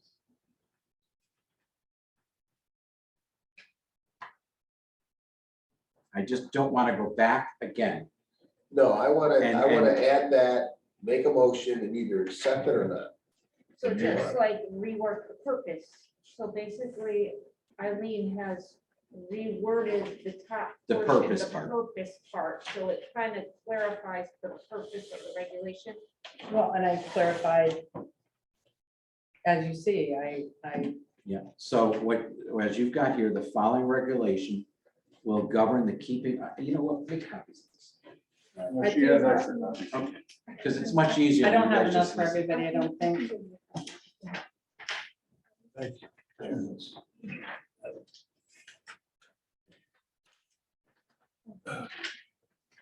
It is in the. Okay, so the following regulation will govern the keeping of backyard poultry and is designed to prevent nuisances and prevent conditions that are unsanitary or unsafe. For the purposes of this regulation, backyard poultry is defined as chickens, hens, ducks, rabbits, and or quail as non-commercial accessories.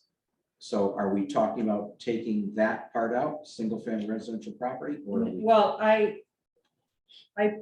put Or are we that in. stopping at the word quail? She added single family, so it's clear up there that it's for single family. Right. use only. Right. And I put it in red Okay, just because it was different. Or, right. Commercial accessory on a single family residential property. So multifamilies would not be eligible. and that's in the next line, so it's clear.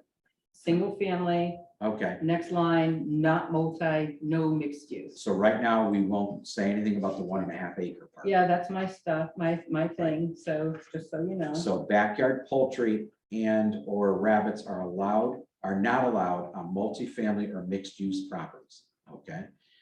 Failure to meet the standards, and that's the same line Right, as what Yes. we've had. So yes, I just say we're not worried about that part. right. So really, the only thing we'd have to discuss then, if we accept that, because I'm fine with that, No, I have it. is the 1.5. No, I'm talking about the 1.5 acre. We just get through the purpose at least. Oh, yeah, right. The 1.5 acre part. So Right. that would be, I want to keep it at 45. I think- well, the reality is we do not have that, an amount listed in the in the purpose here. Right. What are you talking about? So when you look at the one I presented to you, Yeah, it doesn't have a size. it does on the next page. Right. I'm saying, but we can keep, we don't have to put it in this case, Oh, I see, what is you're what I'm Yeah, saying. basically, it would be, I mean, this is what I would propose. But Right. if you kept it under the other standards that were already talked about, then you would just. We take go that through that. part. You just put a line through of 1.5 acres. and then Correct, it's the that's what exact I'm same saying. thing. Right, we take that part out of the purpose. Mhm. It's, so if we take that out and we use everything else that's there. Now we can go to the standards part. And you highlighted as you, whatever you changed in there, you highlighted, Eileen? No. No, Okay. no, it's No. completely different. Yeah, she restructured the format. I mean, the format is, I think, clearer. Lot size, number, roosters, enclosure, setbacks, drainage, what's not permitted, sanitation, slaughtering, and permits that, and I put that in red, that you're not going to require permits, but you're going to expect everybody to come in and say that they're, doing what they're supposed to do in compliance. Well, if, I can't imagine anybody coming in to do that. Well, If they didn't have let's take a to. look at each one. So lot size, a single family residential property must be blank in size to house backyard poultry. So it would be the Where half we have acre, that's that? what, yes. Everything, I think almost everything was in here, and I just highlighted it differently. Yeah, well, So she has it as item A, lot size, and the revised 1216 has it under, on the second page, item number 1. right, that's what I was gonna say. So We have the she same just has thing. square feet on there, which you want to put on just to make it abundantly clear the size. But Yeah. other than that, it's, yeah. I put it on there based on what I see on the property cards that I can easily show somebody. I put in 6 chickens because if you're starting with 1.5 acres, it should be more chickens. I think you have 5. I have 5 Yeah, at a half chickens, acre, 5 chickens for half an acre, and Right. then an additional 5 for every Right. quarter acre. every quarter acre. So I just, when I did it, I tried to base it out that every quarter acre you got, you can add more. Right, so So if you I, had 0.75, you've got, so I followed that, but No roosters allowed. That says no roosters are not allowed. Does that mean they're allowed? typo, doing it after work, before I got I here. thought I was sleeping. well, again, we had, number 3, at no time are roosters allowed or permitted on a property is not designated as a farm in the Norfolk land use regulations. So with responsibility of the owner, tenant of a property to relocate any roosters from a property does not meet the Norfolk land use regulations. So it is, so. Eileen's are a little bit shorter and clearer and not so wordy. Yeah, a lot better. No offensive. When he started with what I did, and I just went through different towns regulations. No, I like this one. You like which one? I like that one. And the thing was, she put about the slaughtering, it's no outside slaughtering, which is good because you're not saying you can't eat your rooster or your chicken. You just don't do it outside. You could do it in a shed. You say Right, no but I did outdoor. read something about if there's, there has to be a healthy way to slaughter, that if you're slaughtering perhaps in a shed and there's blood around or whatever, if it's not cleaned up or whatever, that would attract the rats. And that would be then, Well, that's Ed would covered by tell them to the, call now to the Valley Health District. that's actually covered, taking care of that stuff. Storage and management of waste covers the slaughter remains. Okay? Because, I mean, how many people buy a turkey and throw the giblets and the neck and everything else is right in the trash? That's not, you know, in this instance, you're actually covering it better here than what people currently do with their turkey on Thanksgiving. So. Can you eat a rooster? It's good. Who said that? Tommy. They gotta eat them. I mean, it's the whole point of the chickens. The other thing is the Well, then she storage. put no outdoor slaughtering, so Well- that's not bad.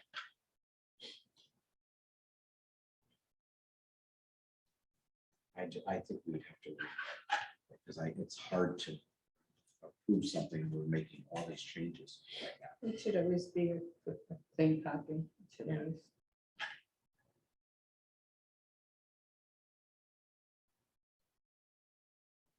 So basically, everything in the original that Ed wrote is in yours, just a different word. I'm pretty sure I included everything.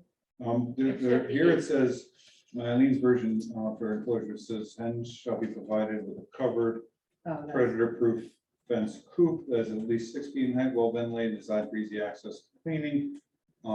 Actually, the only reason I saw this is because Ed and I actually had a discussion about Yeah, it that's gonna bring the today. cover.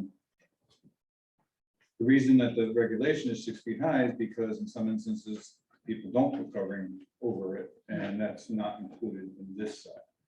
They don't put some sort of fencing over the top of the coop. Yeah, I have seen it where they'll have a large enclosure and they don't have a roof on the top, but it does keep them from flying out.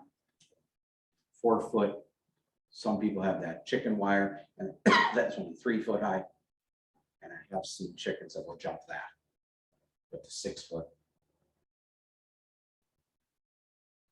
So my concern is that it would have to be covered even at 6 feet height, because that could be a large, some people make a large enclosure. Right. And they need to be protected. If they're small enclosures, I would think most people do cover them because it's easy to cover them. You mean the fence all around it, not just the coop, not The just the coop area, power right. system. I have seen people that could have a 20-foot by 20-foot pen area to cover 20 by 20. That's 400 square feet of, Yeah, but don't they usually just have a little coop with a roof over it, so they go in their little house? but we're talking about the enclosure, not just we're talking about the full enclosure. We did not require on the enclosure to be covered previously. So you're saying when they're outside of their coop and just running around? This has nothing to do with the coop. This has to do with their yard where they're running around. That's what she said, when they're running.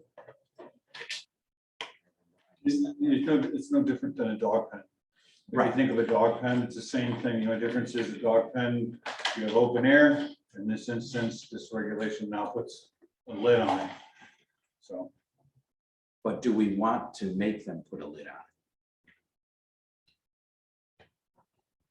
You mean not have a roof? I mean, I'm they- not talking about the coop. I'm Okay. talking Oh. about their the pen, pen area where they're, like I said, somebody could build a 20 by 20 pen area.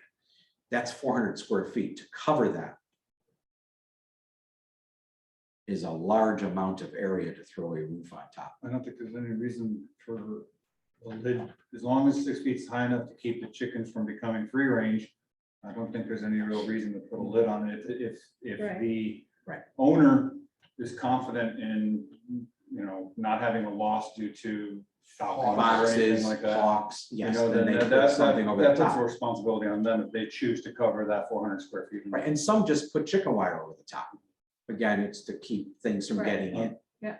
But just to keep it moving, I do like this format, but there's enough changes here that I wouldn't feel comfortable voting on the way this is written, because I don't agree with some of the things, like, for example, the acre and a half. I agree with Neil, on that. I think Neil said the half acre. The 5 chickens, the no lids not required. I mean, it's a good format, but I don't know if we can actually vote on this, and I hate to say that, but. So you're saying not covered at all? No, So the coop itself, where the chickens reside in the evening, Right. where they sleep, Right. that's got a roof. Right, But when you have the pen itself, that outer enclosure where they come out to eat and drink and play, that area does not need a roof. right. So should it be clarified? I mean, I kind of thought that it was covered their house part. You were just thinking the coop itself, the little chicken Yeah, house. yeah. But if it needs to be clarified.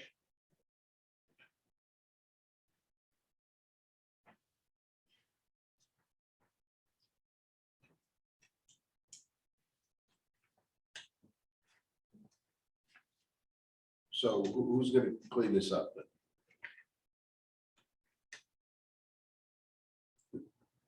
I mean, if you want me to put in everything that is in here, numbers wise, half acre and, feet, I can do that and I can send it over to you. Why don't I do that? It'd be easier for you, because I already have it on my computer. Yeah.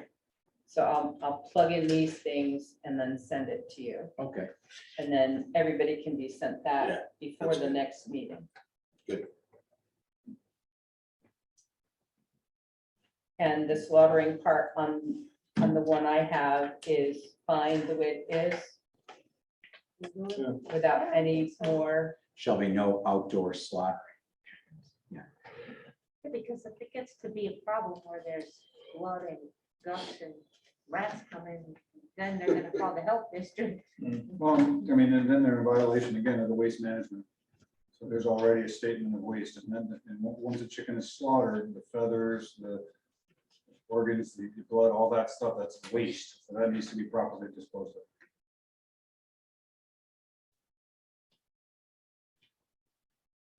Do you want to add that to number 8, where you have an example of the combination of manure and bedding for the waste management?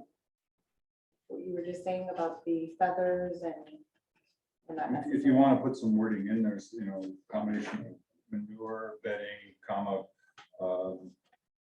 Under sanitation. harvesting waste.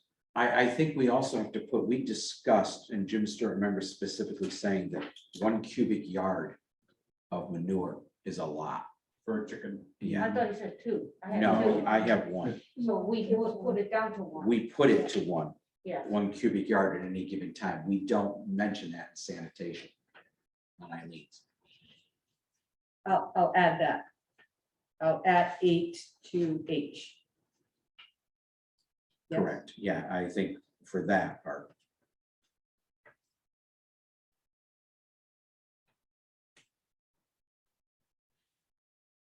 And you don't have in there location, as we did put it in R8. We have that in our number 8, we have no case shall waste be located closer to the property lines than the minimum setback requirements for structures and enclosures for keeping backyard poultry. In sanitation, we do not, yet on H, you don't have that. Yeah, So- I'll do all of 8 onto Yeah. H. Okay, Yeah. that's what I thought, yeah. Yeah. If you put that in place and call it sanitation, yeah. Yeah,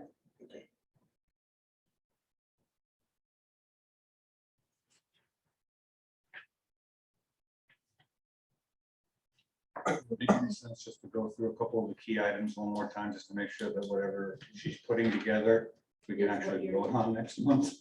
And what I mean by key items is, I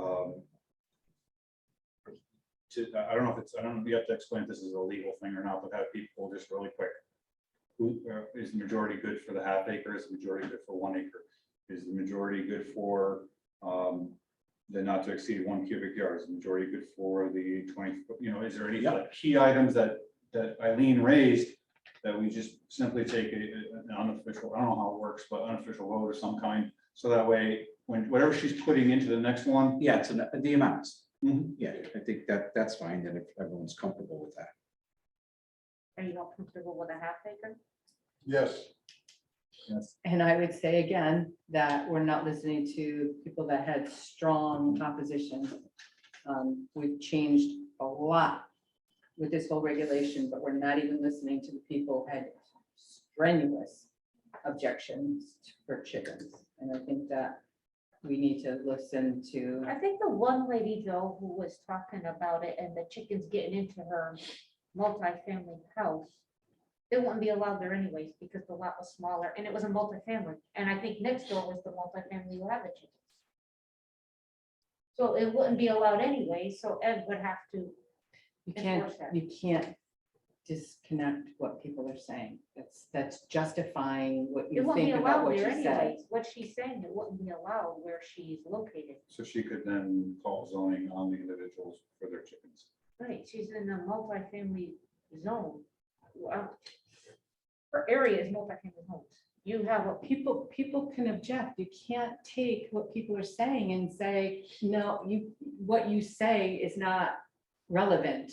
What your comments are irrelevant. I mean, well, no, I'm saying it is relevant because we're not allowing it where she's located and she didn't want to. you're discounting her strong opposition and they don't think that's right. well, we heard a lot of opposition tonight about the solar farm too, and the way we vote is the way we vote. Should be based on public hearing and all the Well, information. We're here to listen to the public, and we decide from within what we feel is right. I was But told that my but- first year here, you vote what you feel is right. And Based I on have to public support the hearing. half acre. That's me. Yeah, It's up to you guys now. Let's hear it. Half acre. Yeah, half acre is good, and we should put in a storage of chicken feed. Should be in the Oh, container, yeah. predator proof. Should Some be sort of put rats what? ain't getting it. That the feed is in predator proof containers. They don't end up with, You feed the chickens whole corn or whatever. And Okay. put it in some kind So of number 3 container. states that. Yeah, but we're going. Such buildings shall be constructed and all food products kept so as to prevent offensive odors and the presence of pests and predators. I think what Tom is saying is it's missing on. I'm just saying, we have a line Okay. as number 3, and we need to put that maybe under D. D. I was gonna say under the enclosure part, Okay. include that in there. I'm sorry, what number on the standard? 3, 3.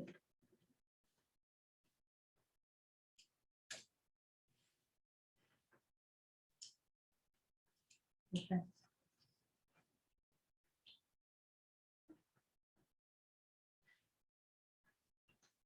my question is on Eileen's on number. On a B. I put 6 because Yeah. I was saying that it's larger, but you have So 5, you so I would five, put yeah. 5. Go back to the project. How many can Okay. you buy? 6? When you go to Tractor Supply, how much is No, their it minimum? was 5, because we initially Is it talked 5? Is that lower. why? Okay, that's how I just want to make So you sure. go it to works. 5 on that. And then for each quarter acre,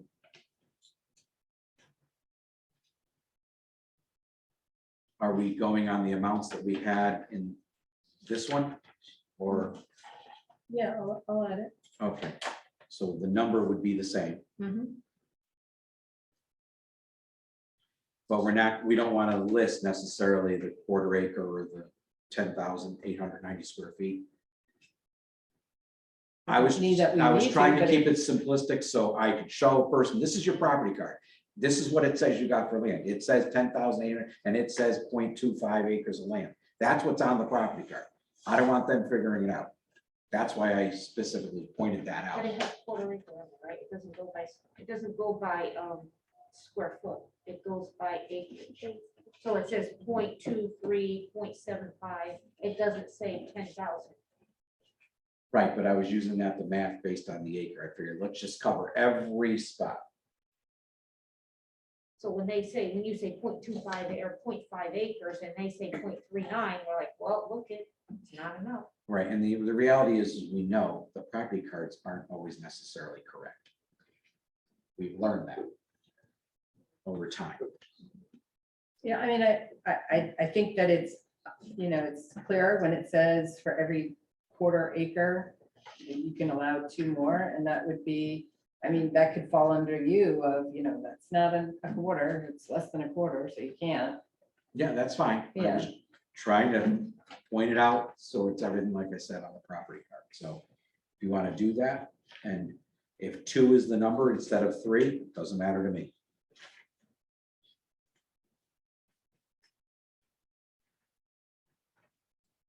Two or 3.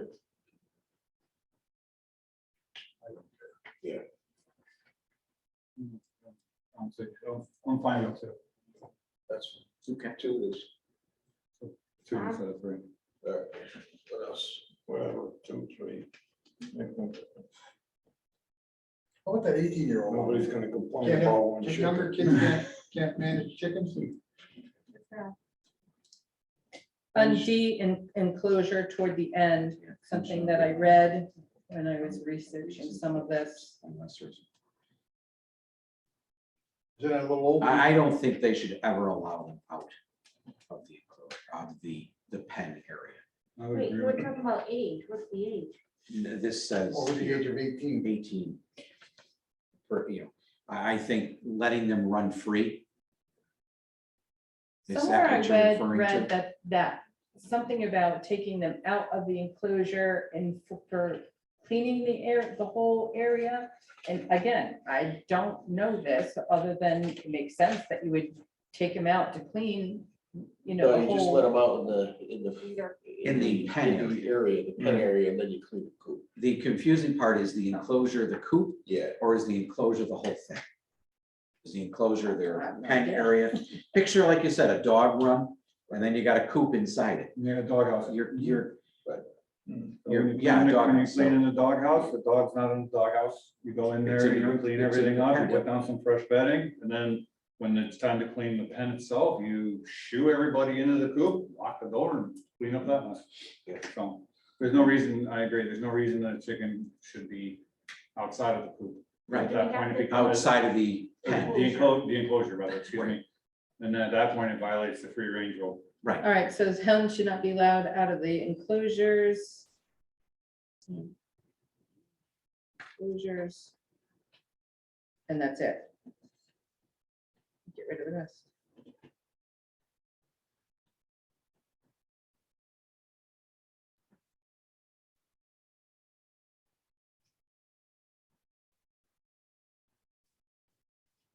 You didn't say anything about rear lots, though.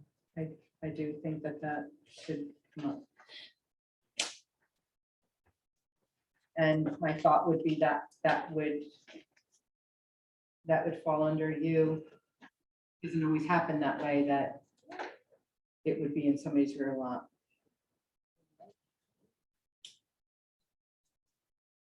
And I'm a rear lot property owner, and a coop would be in my front yard, and I acceptable. What about with proper enclosure, meaning trees? You know, like what we do with dumpsters? They have to be enclosed. Right, but that would be a separate standard for rural. You know what I mean? You know, when we have dumpsters on bigger plans, we have to have them included, covered, so we can't see them. Could we do something like that? Because we do have some yards like that. So if it's gonna be in Arlene's front. So would yard, it be screening of the Screening, that's the enclosure? word I'm looking for, screening. Screening of the enclosure that would face, Well, oh, because it's only in the front yard. to any property's front. How you have to- So word it, abutting just properties. Interior lots.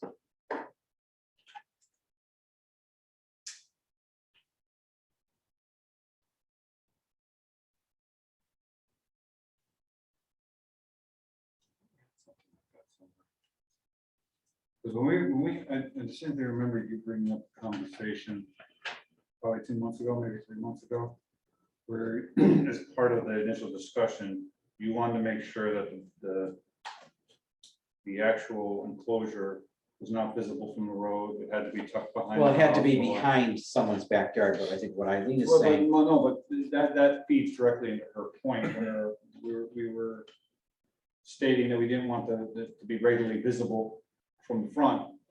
And in this case, it's, you know, the screening should also apply to the back. Because if you have, I mean, you're not only blocking it from the neighbors on the left and the right, but you also have a neighbor in the back to consider.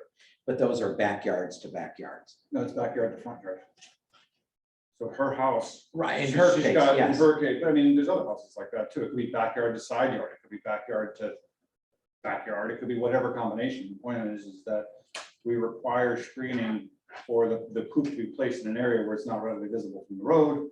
So it's not, you know, disrupting the neighbors on the sides, but there's no statement that that same level of courtesy is applied to any individuals living behind or to the side of the property that may still have visibility. Right, we never said anything about side yard, or, you know, it had to be in the rear yard, that's all we said. So if you were living next to it, your view in your backyard is gonna be of that coop potentially, but we said it had to be 20 feet off the property line.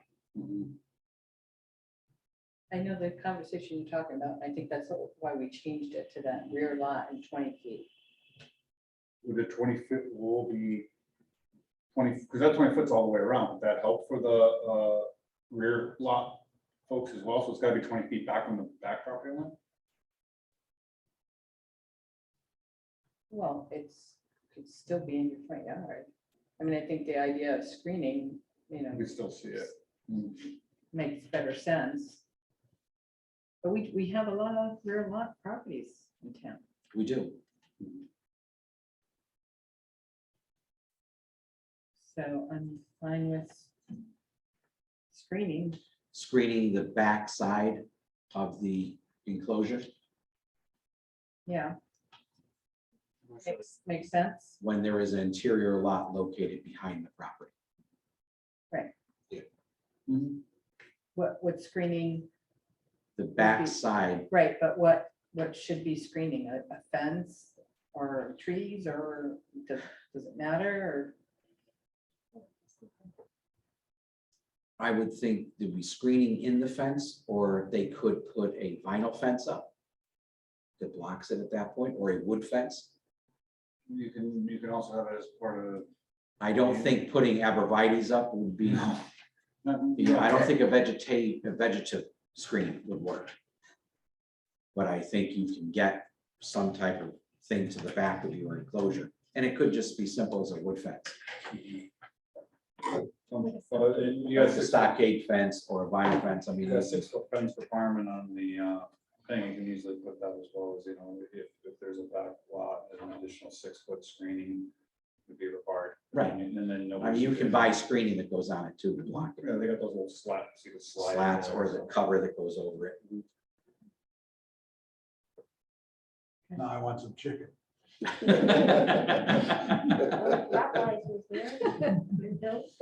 Colonel open yet?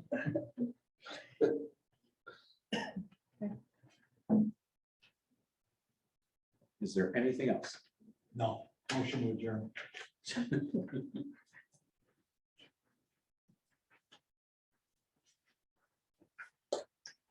think we've got it. So next month, I think we'll have a clean copy for everybody. I'll get it to you ASAP, and everybody can. Will you see be it. here next one?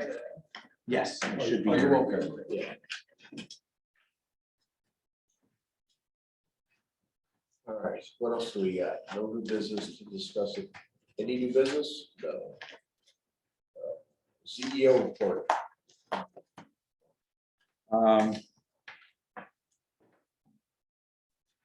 Should we bring up about the No. Darcy? We have to start looking at. Back in 2010, Steve McCary doing the. Oh, the aquifer. So we found out that we've got to start doing stuff with the aquifer.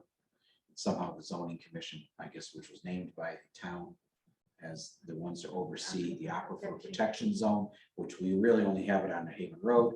We've been contacted from the state now, and we've got to start doing something about that.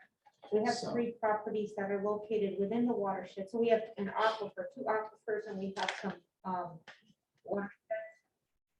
And there's 3 properties within there that weren't properly registered with us.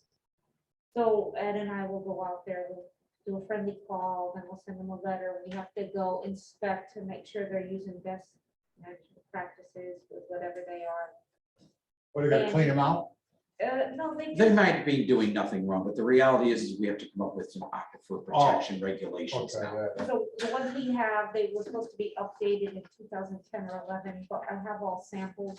So we will start that, and we have to have meetings that are noticed like this, so it'll be before or after your zoning meeting. So, It's just another task added on to us. Commissioner comments, anything? No, sir. Yeah, did they ever do anything up on Old Highway Road with the dog training camp up there they got? They ever build a facility up there? No, Up on they didn't top? build anything. They have some pens that they have for they the built dogs. one big, I thought they were gonna build some. they did build something, remember the big, like barn, like thing, remember the cement floor? Oh, yeah, they built that garage. Yeah, whatever that is. That was part I of think it. that they were gonna add maybe later on, but they're busy. Yeah, They got Naugatuck cop cars and other cop cars going. yeah, up. they're doing a lot of Yeah. training. They're doing a lot of training. From Yeah. all different towns. Right. And then the dogs they're breeding, some they're selling as, family pets. But that answers your question. Yeah. Okay, 'cause she can talk forever. Did you see, there was a garage up there, wasn't there? Yeah. Did they use that garage as a? They might have used parts of it, Oh, yeah, but it looks like they did build something new. because they were supposed to build a way in the back by the state property. That's what I thought. Yeah. They They ever built a take them metal out? structure. Did they ever take them rocks away where they had the state property blocked out? I don't know. Because he didn't block the road, he can't park there. And Might that's have, nice, huh? They could have, I don't No, I know. think he did. No. I'll accept them, but anybody else? We're done. there's a bunch of new zoning regulations that came into effect in January from the state. July. So I don't know if it's something you want to talk about, if we want the attorney to talk about, to mention, or copies to everybody. I'd prefer a copy to We start. have to still work on those. And some of them we have to decide if we want to do, like, you know, the accessory structure. A couple things we have to opt in or opt out, and I think the town has to do them first. We're working on all that, along with our affordable housing plan. It has to be done. Or maybe you can give us copies of what the new regs are, so that we can know. And All right, you? Yeah.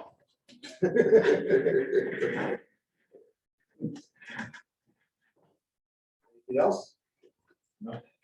Okay. I'll accept the motion to adjourn. so move. Second. All in favor? All right. Opposed?